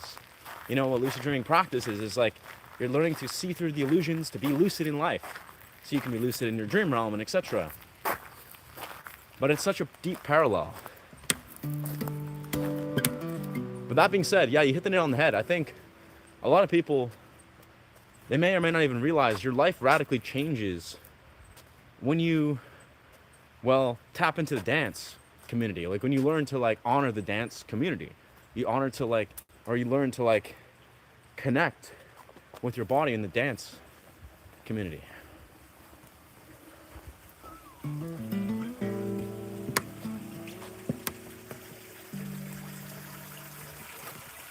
Forgotten truth though, because our ancestors knew this, right? Like we're gonna go right to that quintessential place. Our ancestors knew all these things, right? It's like there's a core truth that Porenge spoke of. It says like it's a Native American proverb. It's like the question was, it was like, when did we forget? When did we forget the value of dancing? When do we forget the value of singing, of song, of laughing, of sharing our truth and honoring our truth and honoring each other's truth? Like, when did we forget? If we can return to remembering what we've forgotten, we will find peace. We'll find clarity. It's that simple. Our ancestors knew what it was about. Our ancestors knew. They knew, in the tribal context, what it meant to dance, to laugh, to sing. They knew how important these things were. Like dancing is not, obviously, it's not some new modern creation, course it's not. But it's like, you know, when we think of it, it's like dancing is so powerful, so important. Laughing, singing, story, singing and talk and sharing story. Like that's the sort of key thing that I really want to articulate is, in some context, this is what this YouTube channel does to some degree. I'm just talking about my story to your story to philosophical stories of XYZ. But you do realize us as humans, one of the most powerful things we can return to is story. You know, verbal heritage. Verbal heritage. Like that's a bizarre thing that I think is an unspoken parallel that in modern society, we've moved away from verbal heritage. Or I think that's how it is. I think that's how it's emulated. Yeah, verbal heritage. It's the idea that we've lost touch with the importance of story. You know, in the ancient times, or even just 100 years ago, not even the ancient times, 100 years ago, but surely 1,000 years ago, we as humans would we tell each other stories. You know, native tribes, ancient tribes, we tell stories because this was a very important part of being a human being. In our modern context, a lot of us, we've become desensitized to the importance of this. You know, we have phones, we have smartphones, we have all this advanced technology that doesn't invite us or even encourage us or require us to use this ancient, you know, experience of story, of passing on stories to our ancestors or to our next generation, to our kin, right? It's like we don't understand that that is a important part of being human is story. You know, it's as it is, like Native Americans, I think they say they call it verbal heritage. It's like they're passing on stories, you know, speaking of this ancient story of this person and that person. And, you know, it's like, it's a very important thing. I remember actually I was on a beach once and I was playing my pan flute and these three Native American women, they came up to me and they were sisters and they were explaining me the significance of the mountains. And they were saying these three mountains are the three sisters. That's what they're known as. And there's apparently an ancient connection to what these three sisters are, which was trippy because they were the three sisters. So they were just kind of making this connection. And they're explaining to me this ancient story and telling me basically exactly this. How we as modern society, we need to remember a lot of these core messages that our ancient ancestors have tried to share to us. And as these natives, you know, their pure natives wanted to share that was one of the core messages is we as humans need story. We need verbal heritage. We need to pass on these verbal, you know, lineages or these verbal, heritages. I think I'm botching this, but but it makes sense. When did you start your channel? Yeah. I started my channel about 7.5 months ago. Yeah. Would like to send a picture of the Celtic spiral rock painting if I might. I would love to see this. I would love to see that. Yeah, right? It's a beautiful hat. That's phenomenal, S dude. Yeah, brother, I would love to see this. When they get rejected, some of them become better. Please, dude, it could become very old. Please, dudes, it could be very old. Yeah. Yeah.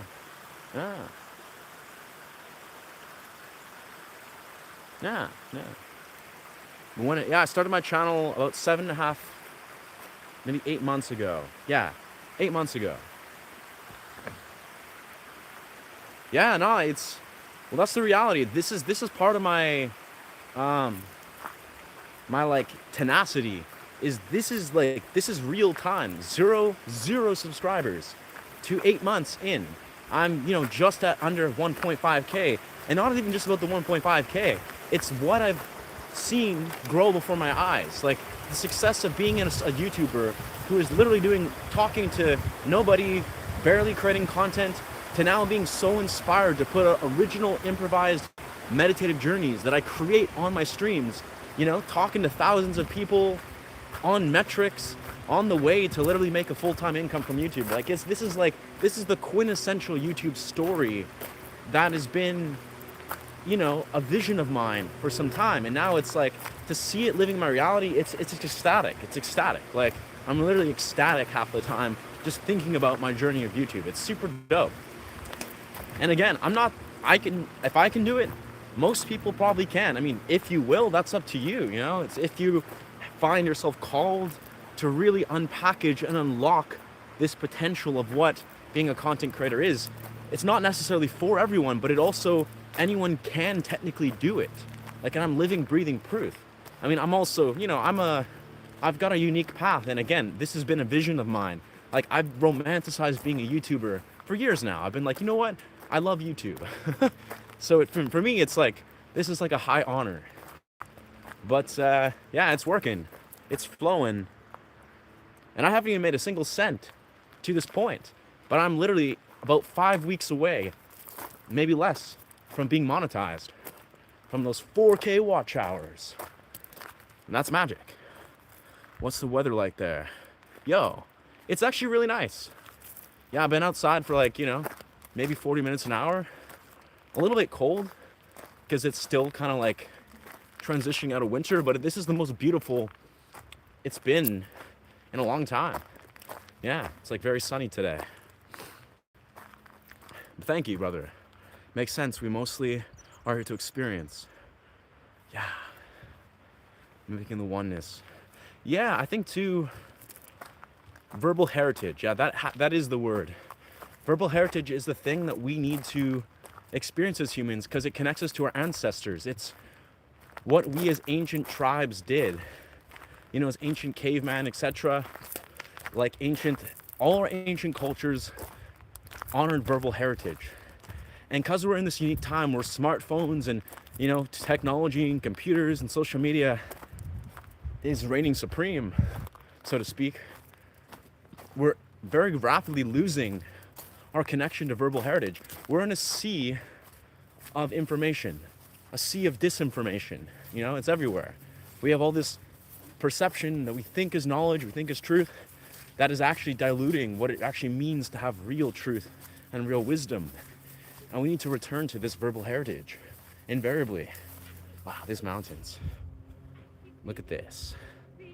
The mountains. The great outdoors. The great outdoors.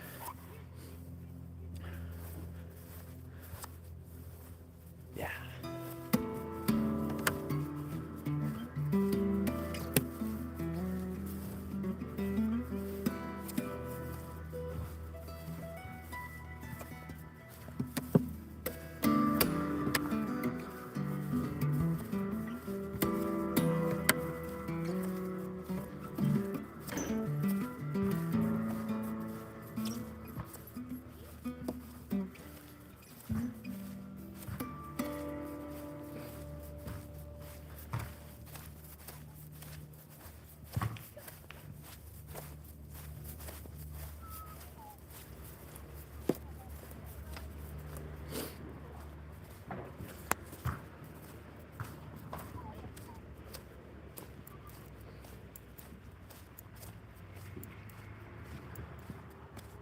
Such a nice day.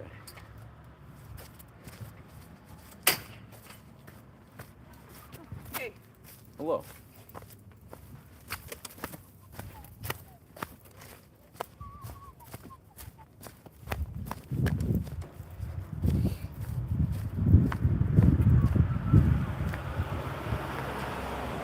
All right, we are entering back into the society.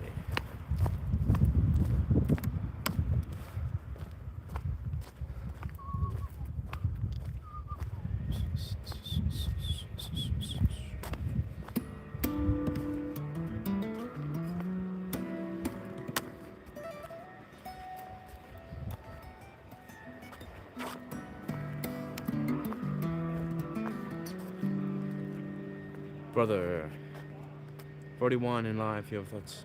Forced to meditate, you can't ask for more than that. I agree, man. I agree so much.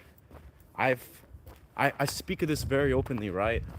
That even when I was like zero subscribers and doing my thing, and I was like, I feel like, yeah, I've already succeeded in so many metrics of life. Like, I felt this way for quite some time now, but it feels even more significant when I see the way I desire to grow and expand and live an even more, radically abundant life. It's like, I already feel like I've succeeded. I don't even ever even need any other metric of success. Like, I have a guitar, I have love in my life, I have, nourishing food that I love and honor my body. Like it's like, there's just such an abundance, such a massive amount of things to be grateful for. And, yeah, It's interesting because like that's definitely been a driving factor when I'm growing something like a YouTube where I'm like, I already feel like I've succeeded. Like in many metrics, I am happy with every given part of this journey in such a deep way.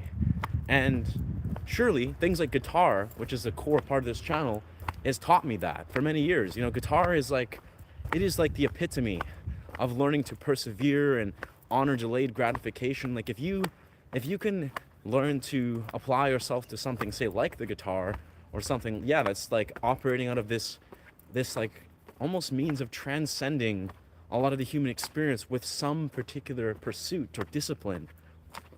You apply that to everything in your life.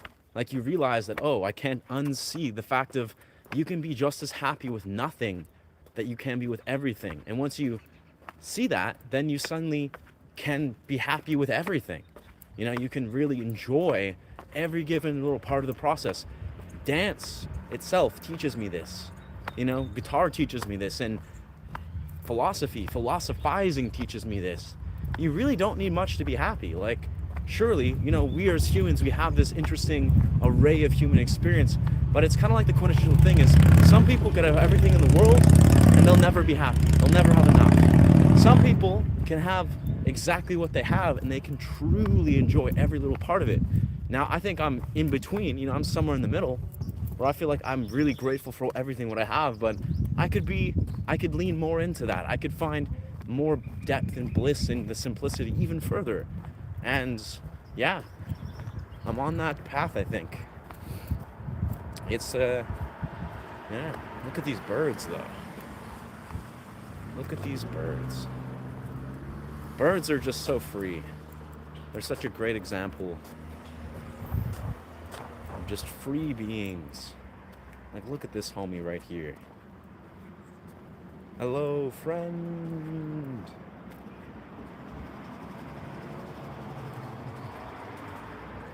This is the entirety of the live stream. This is all that it's always going to be about. Just about the birds. Here we go. They're everywhere. Oh. Man, though, I find it's pretty great in the later seasons, or the warmer seasons. There's fruit trees all around Westwood. Like, just insane amounts of fruit trees. Like plum trees, pear trees, apple trees. Just so many of them. So I love to just go on walks where I'll just go and pick these fruits. I've only been doing this last year because I never realized they even existed. I mean, there's also grapevines, giant grapevines. I mean, I think those, I don't pick those because I think they want those. But it's just like so many pear trees, so many plum trees. Like literally like 40, 50 pear trees. You can walk around all the different neighborhoods and there's so many. More than anyone ever needs. You could literally just walk around the bucket for weeks and just pick these pears and plums and there'll be so much more. It's great. It's a pretty wild thing. Fruit trees.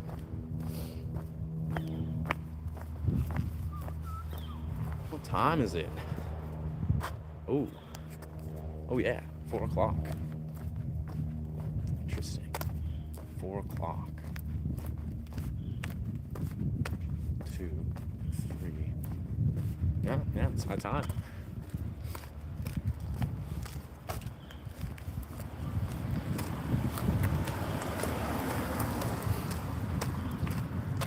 Magic.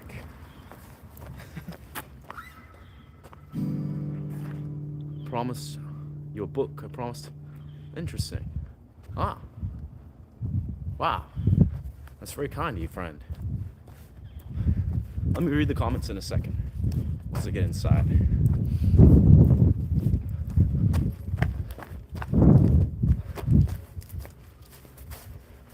This. I love this. This backyard view.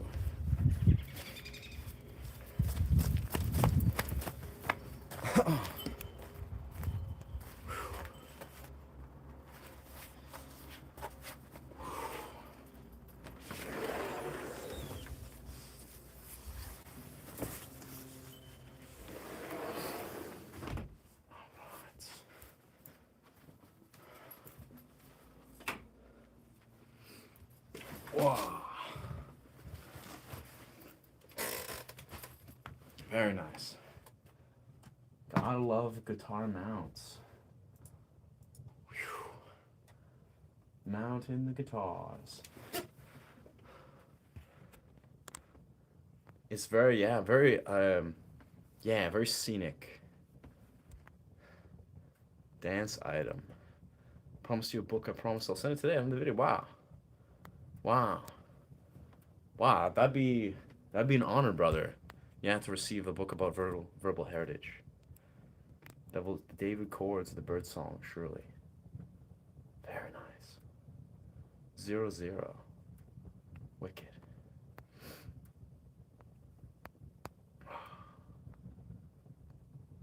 This Alex Weber guy. Interesting. All right. Well.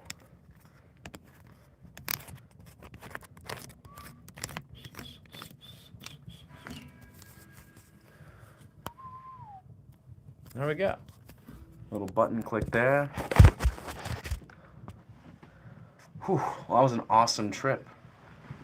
Going to the outdoor lands. Yeah, but nah, I mean, for the record, to Alex Weber, brother, you've been occurring on this stream every once in a while, and, you know, I had to ban you for 24 hours last time because I felt like you were just, you got a strange disposition. I remember you were asking some strange questions, and now, yeah, I don't trust your energy, Alex. So I've, removed your ability to comment on this channel. Do with that what you will, Alex Weber. But yeah, I remember the last couple days you've been like, kind of commenting stuff where I'm just like, okay, like, it's okay. It's maybe you just have a very poor ability to communicate, or, you know, I don't know. It's okay, but it's just like, I feel like I don't think, you're the viewership here, friend. Where's my lighter? But those are the breaks. C'est la vie. Yeah, this is great. This stuff is the best. This stuff rocks. It's frankincense.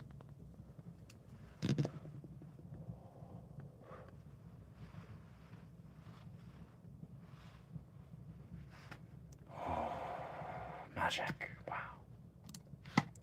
Managing videos. Yeah, I think we're up something like 2,200 maybe, 2,200 watch hours.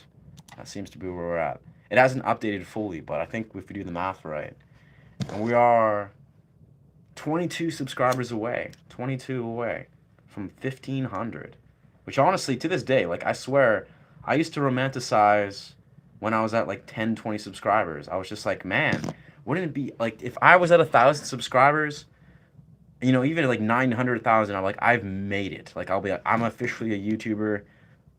That will mean I'm on my way. Like, and to think I'm even at 1,500, I used to look at other people with 1,500 and be like, wow, they're so lucky. They've got it figured out, the whole YouTube thing. But to see this, like, this growth and be like, damn, 1,500 in 8 months, that's pretty stellar. Like, I could not ask for anything more.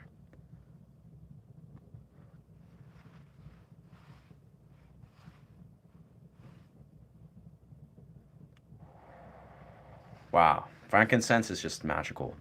Just let all the negativity go. Yeah. Absolutely.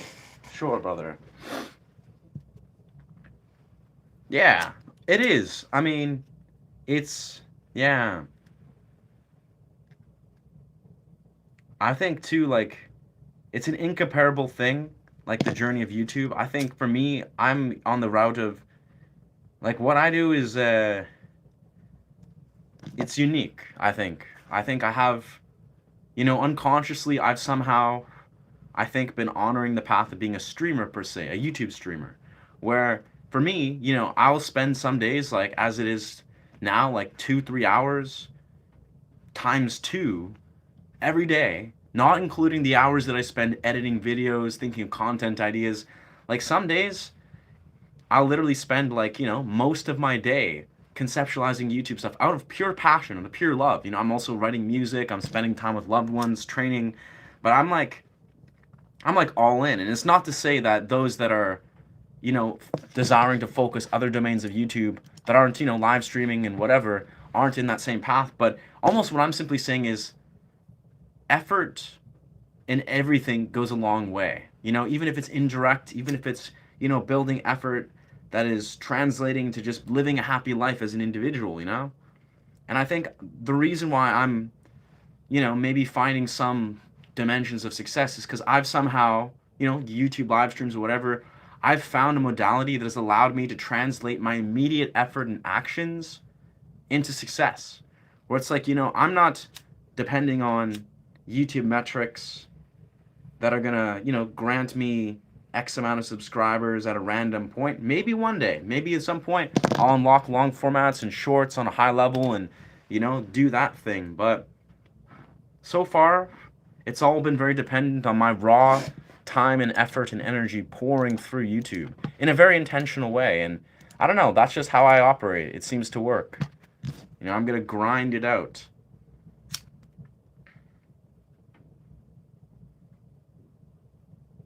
And it's, again, it's weird. I treat being a YouTuber very similar to how I treat being a guitarist, which makes sense because obviously it's oriented around guitar, but I treat being a YouTuber very similar to how I treat guitar.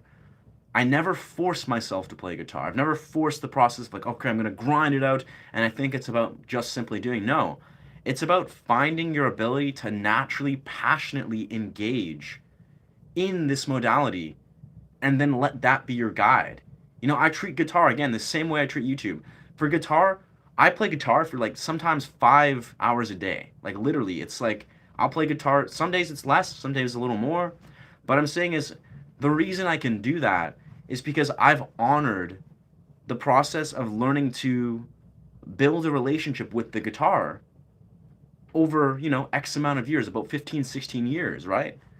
Of learning to honor how to develop an organic relationship with this thing that is the guitar.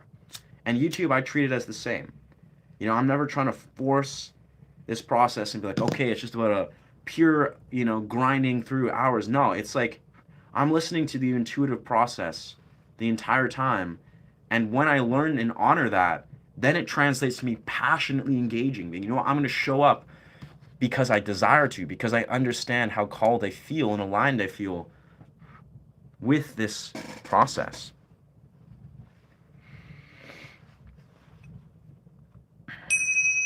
If that makes sense.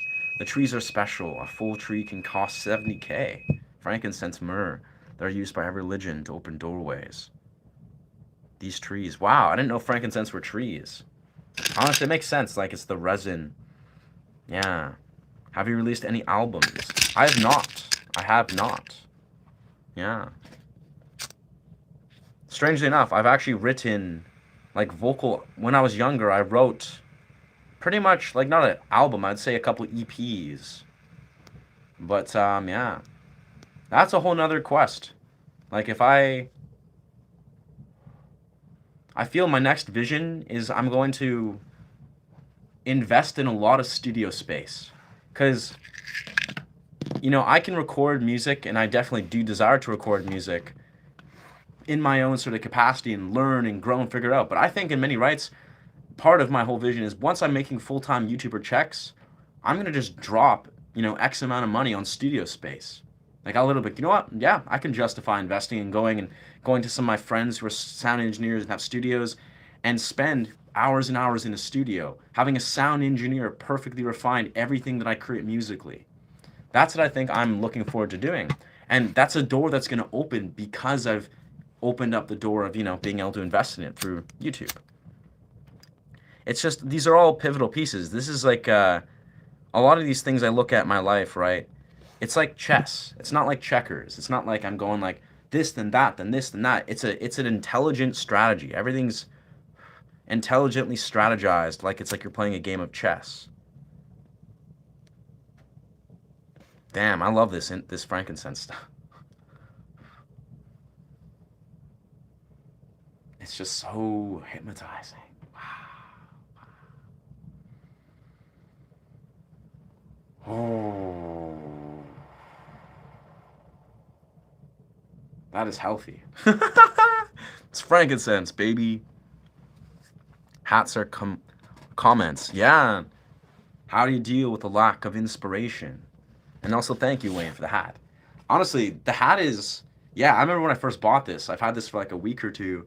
I genuinely was like, I don't know if I want to wear a hat all the time because I don't want everyone to just direct the energy of the hat. But it seems like it's not even about that. People are here for it all. It's like for a lot of things I do. People come for whatever reason and they stay for many different reasons. And the hat is just I love this hat. I rock it. I feel it, and it's a part of me now. It's like I love it, but it's beautiful because yes, it's like yeah, that's hilarious though. So how do I deal with lack of inspiration? Wow. I think there's a few ways to look at it and deal with lack of inspiration. Now, the core thing is addressing the underlying energetic and creative blocks that are, you know, translating into you being incoherent, to you basically seeing that there is something in your life, be if it's a narrative or a action or a choice that is constantly reoccurring. Usually has to do with integrating, wounds and integrating our core wounds and honoring our core wounds, or maybe developing a relationship with tools and modalities that allow us to address and honor our core wounds. That's a huge part of it. There's reasons why we are uninspired, I would say. But on the second hand of it, I'm a strong believer in, I don't think we just find inspiration. It's not like if we're uninspired, often we have to create a life that is inspired. Like it's almost like if we're living a life that's uninspired, the key is to evoke and create a life that is inspiring. And that doesn't just happen naturally. I'll be perfectly honest. It's like if you're not living a life that's inspiring, like you don't wake up and you're just like, yes, let's go do something inspiring. I mean, it's okay if we have a million different reasons. So again, come to the first reason why, for whatever reason, we will wake up and be like, damn, like I'm feeling stressed, sleep deprived. The programming has instilled XYZ narrative and I'm feeling, the weight of the world.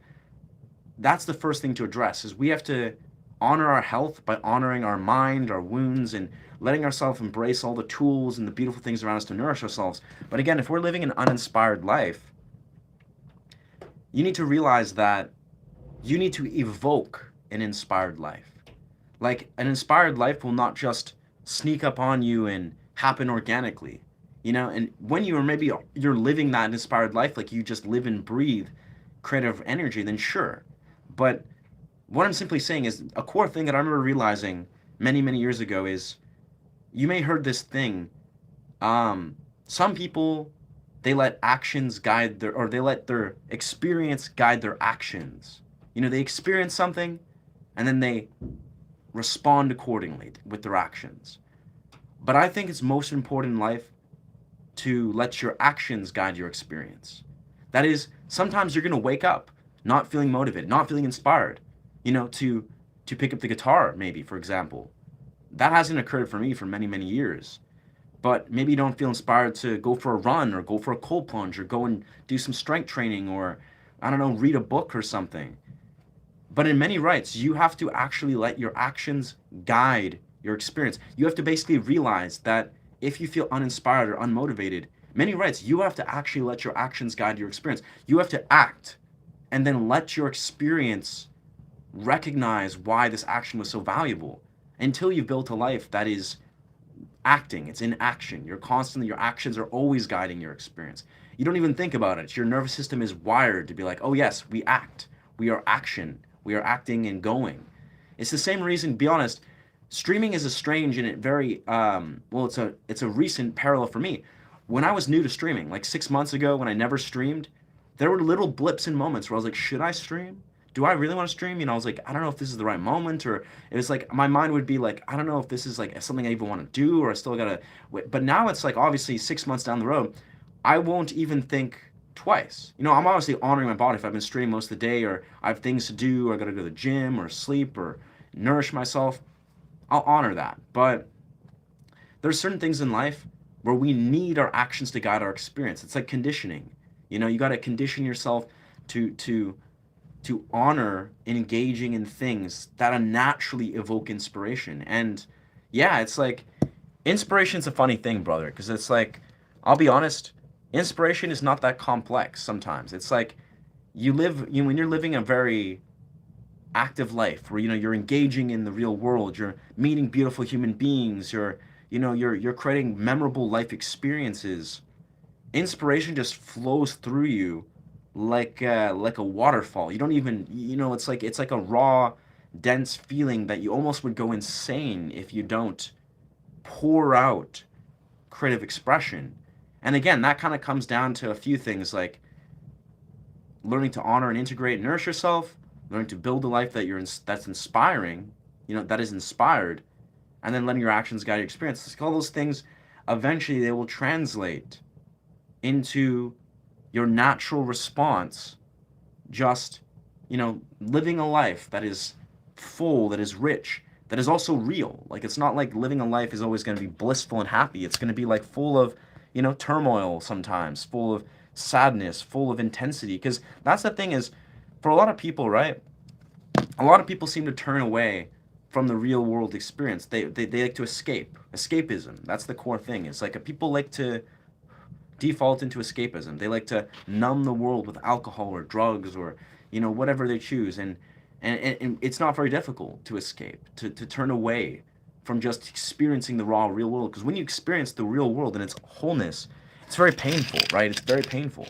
It's painful, at least initially, and to see the real world, to hold it in all of its intensity and not look away, like to be like, oh, this world is intense, it's kind of fucked up, or very fucked up. And that's the thing, is a lot of people, their default is to escape. If you can sit with the real world and not escape, not try to escape, you just sit with it as much as you can, that's when you'll feel these raw emotions. You'll learn to feel it, and then you'll learn to transmute that into expression, into art, into whatever you desire to do with that.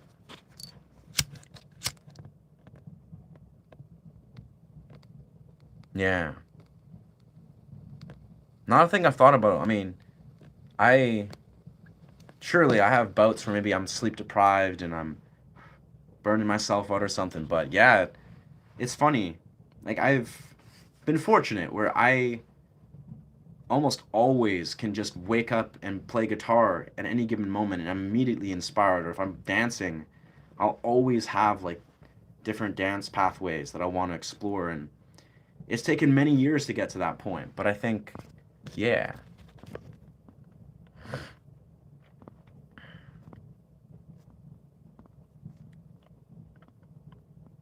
Yeah, frankincense rocks. Yeah, highly recommend. Frankincense. It's good stuff. Here I am just burning it. It's the portal right now. When did someone ask you? Yes, sir. Comments. Comments. In church today, they use frankincense and myrrh to open the diminishing gap in their psychedelic experience. Wow. That's so beautiful. That's so beautiful.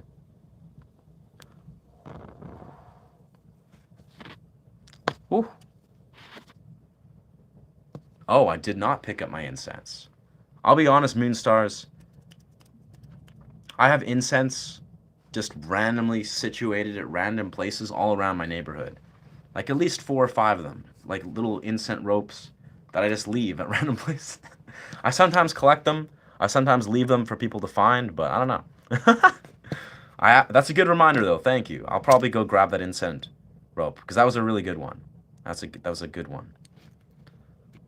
I do both. I really like silent meditation, because anything can happen. Meditation is yeah. It's so beautiful. Yeah, it's really just transmitting emotions. Do I really? Yes. Yes, I do. And it's my neighborhood. It's funny, I hide them under rocks. I hide them in trees and under rocks and random places. I just hide them everywhere. And maybe some people will walk by and find them. Who knows?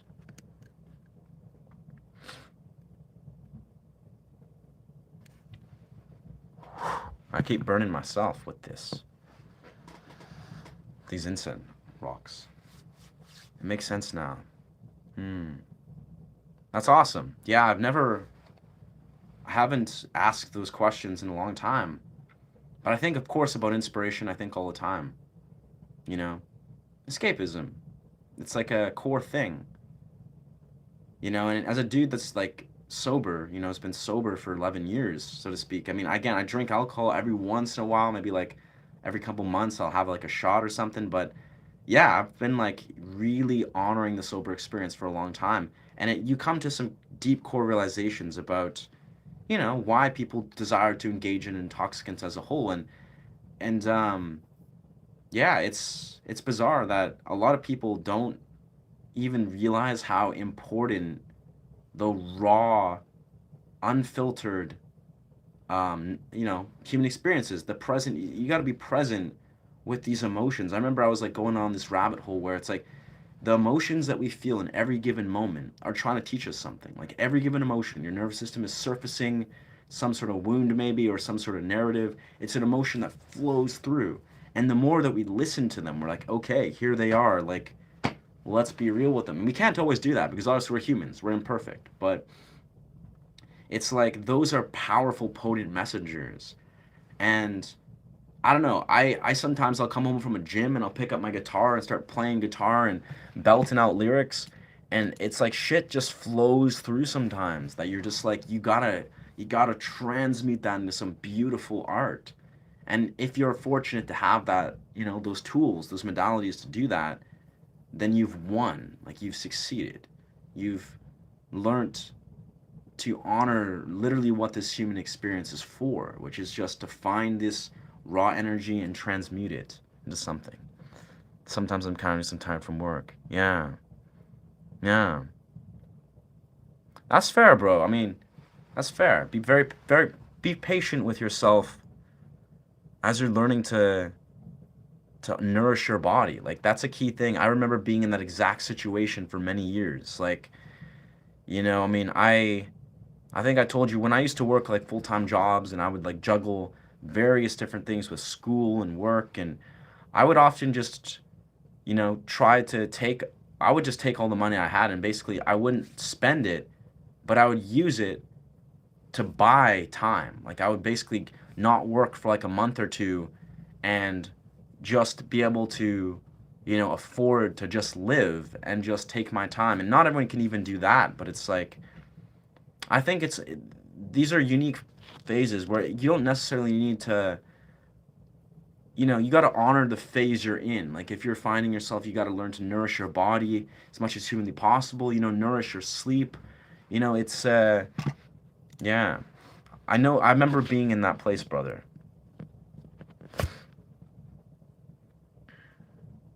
Yeah, maybe your journey is at this point just trying to really really honor exactly where you're at and do like the genuine best you can with the things that are flowing through.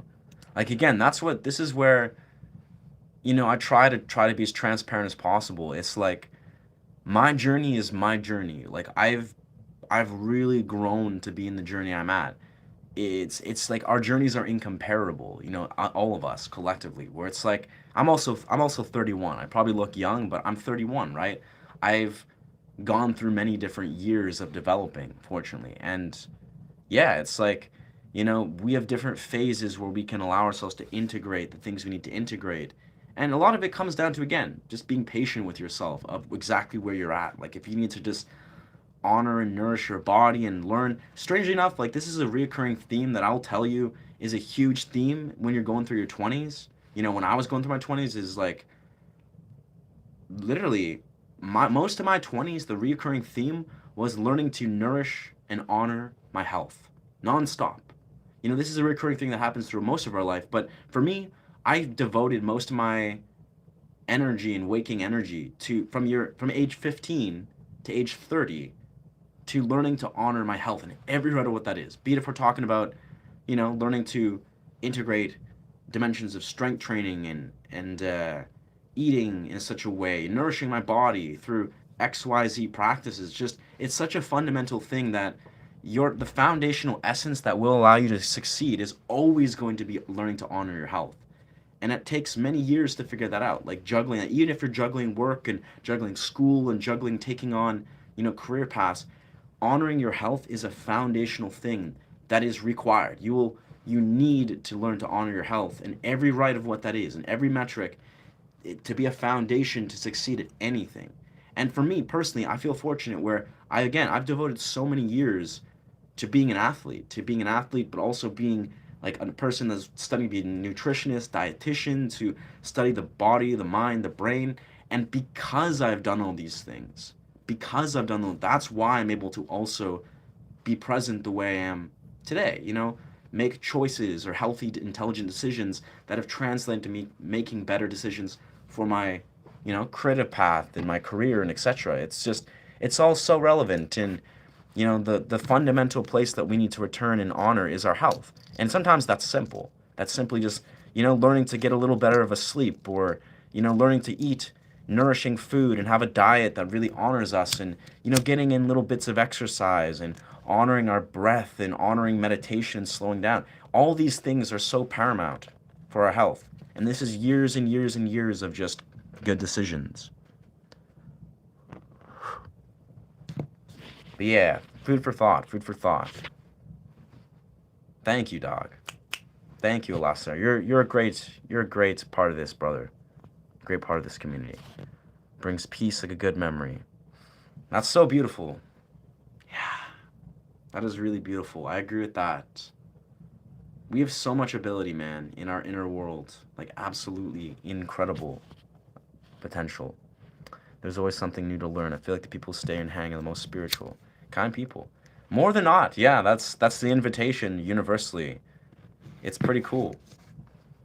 Like, I cannot be more happy with the people that are consistently showing up. Like, truly, it's great. And we're just beginning. This is just the start. You're a sportsman that holds young. Yeah. Indigo child, if you know that term. Interesting. Indigo child. I'm familiar with the term very loosely, but that's cool. That's a high praise. Yeah, a sportsman that holds young. That makes perfect sense, bro. Yeah. What? Huh. I'm so confused. Well, okay then. Good luck with getting a job. You know, stranger. You got this, dog. But yeah, dog, the sportsman. Yeah, brother, I really feel like, you know, I've devoted most of my life to training martial arts, and I love, like, athleticism, like, athletic pursuits.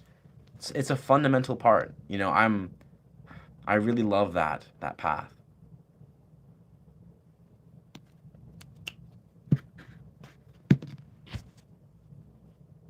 Yeah, I think yeah. This is the move. We'll throw the homie 5 minutes. With all due respect. I don't want to derail the energy of the comment section. So homie's got 5 minutes to kind of like gather his thoughts, chime into the comment section, add some relevancy, reflect on his intention and why he's here. I don't know.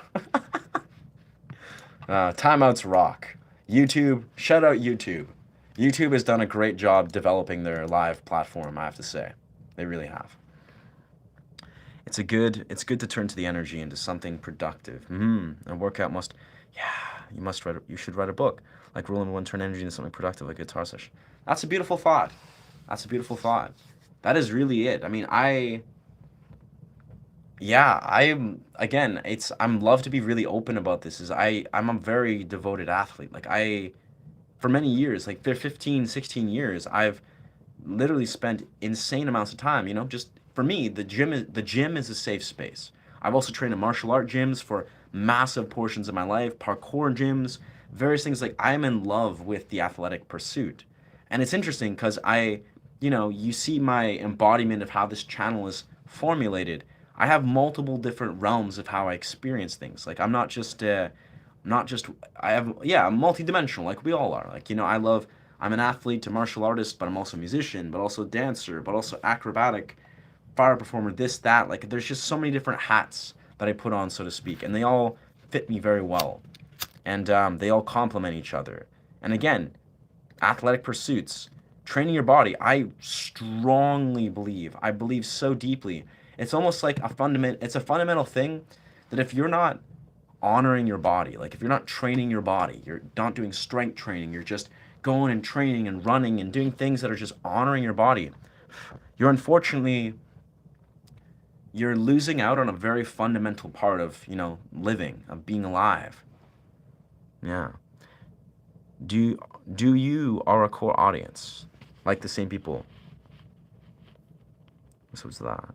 Is there a core audience? There is actually. It seems there's a almost depending on the time of day, there's definitely a array of core audience. Like Floyd Hunter's core audience. I'd say he's been here for a while now.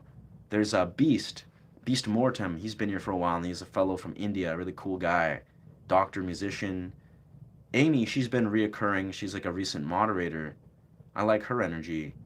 And of course, yeah, there's a lot. Like as the recent, like Billy, you've been here for some bit. I know Temple Lions popped on. Like there's a core audience that the key theme is like I love the open heartedness that seems to hold space successfully for each other. There's quite a few. There's quite a few core audience members, like reoccurring faces. I couldn't even have to really think about it. If I ever do get a chance to go to Canada, that'll be dope, bro. I mean, yeah. Who doesn't love waffles? Yeah. I eat pretty healthy though. I try to stray away from like unhealthy. So maybe we'll find a healthy waffle place. But I'll take you up on that, brother. That sounds like an incredible experience. But I'll take you up on that. Like Vancouver has like a billion different really awesome places to get food. So juggling. Oh yes, I haven't. I don't actually. I juggle, baton. I can juggle batons, but I don't like juggle balls very well. Yeah.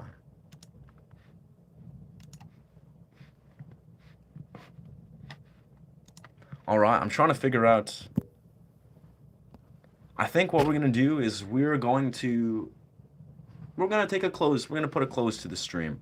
I have some things I gotta sort out for my day. I know my partner, she's coming over at some point, so I kind of got to organize my day, be on top of that. But yeah, it's been nice. If I ever get the chance, yeah. Have you ever seen people punching stuff and breaking their pinky fingers? They don't know how to channel energy into somehow creative. I suppose. I mean, that also so to speak, they probably don't know how to punch. They don't know how to properly punch or even fight. But yeah, that's valid. That's a whole nother rabbit hole I would love to explore, that I could explore. I would love to is yeah, channeling hostility, energy, negative, or not even negative, dense emotions as men in particular, as women and men, of course. But I'm also, I'm a martial artist. I trained Taekwondo for 8 years and Jiu-Jitsu Muay Thai for about 6.5. And the idea is that is a powerful transmuter. Like, I speak of transmuting energy via strength training, and I do handstand push-ups everywhere. That's a super dope modality. And guitar and songwriting, powerful stuff. But man, training jiu-jitsu and Muay Thai, that is like a portal. That's like an accelerating portal into changing your life and changing your nervous system rapidly. Like, when you're entering a martial arts studio full of different men and some women that are all passionate athletes and martial artists, and you're training with these people for years and years, fighting, practicing combat, neutralizing combat, that is life-changing. Like, you're not a same person after you have trained martial arts for X amount of years. But yeah, I haven't trained martial arts probably for like 3 years now, mainly because it's really expensive. And, I had little injuries I had to heal. I had to reassess my life, focus music. But yeah, martial arts. Honestly, yeah, if people are throwing punches, that's a sad reality. Absolutely, they would benefit from creative expression, from dancing, from doing handstand push-ups. But they probably also have some fundamental nervous system dysregulation that they need to address. And there's no better place than a martial arts studio. But yeah. Batons are harder. Yeah, batons, I like to, yeah, batons are harder, definitely. I just never do juggle balls. Yeah. Thank you, bro. Thank you. The rage makes them punch wrong. Yeah, that's the facts. It's, yeah, that makes perfect sense. I mean, hey, it's rage, there's a lot to be hostile at. I remember being 15, 16 years old, and I had frustration that I wanted to direct, and Fortunately, I was blessed enough to direct into the right place, but that's a whole nother bag of worms. Like, combat is very incredible, intriguing, but surely, even combat, it requires like a conscious awareness. You know, you can fight a wrong and right way, surely, but yeah. Nice. Taekwondo rocks. Yeah, kicking is one of the simple joys in life. I like really love kicking. I have for many years. Yeah. Anyways, thank you so much for chiming in. I think we'll exit the stream at this point. Yes. I don't know what to... Anyways, welcome, or thank you so much for chiming in. Appreciate you guys very much. Love you guys and girls. Yeah, outro time. Yeah, if you find yourself resonate with this content, feel free to follow this channel. I teach guitar and do meditative sound journeys among various types of things. On the road to 4K, would like to get to 10K in the next 3 months. I don't know. We'll see how that goes. But yeah, remember to honor yourself and honor each other. Thank you so much. Thank you. Bless. Much love. Ashe. Ashe.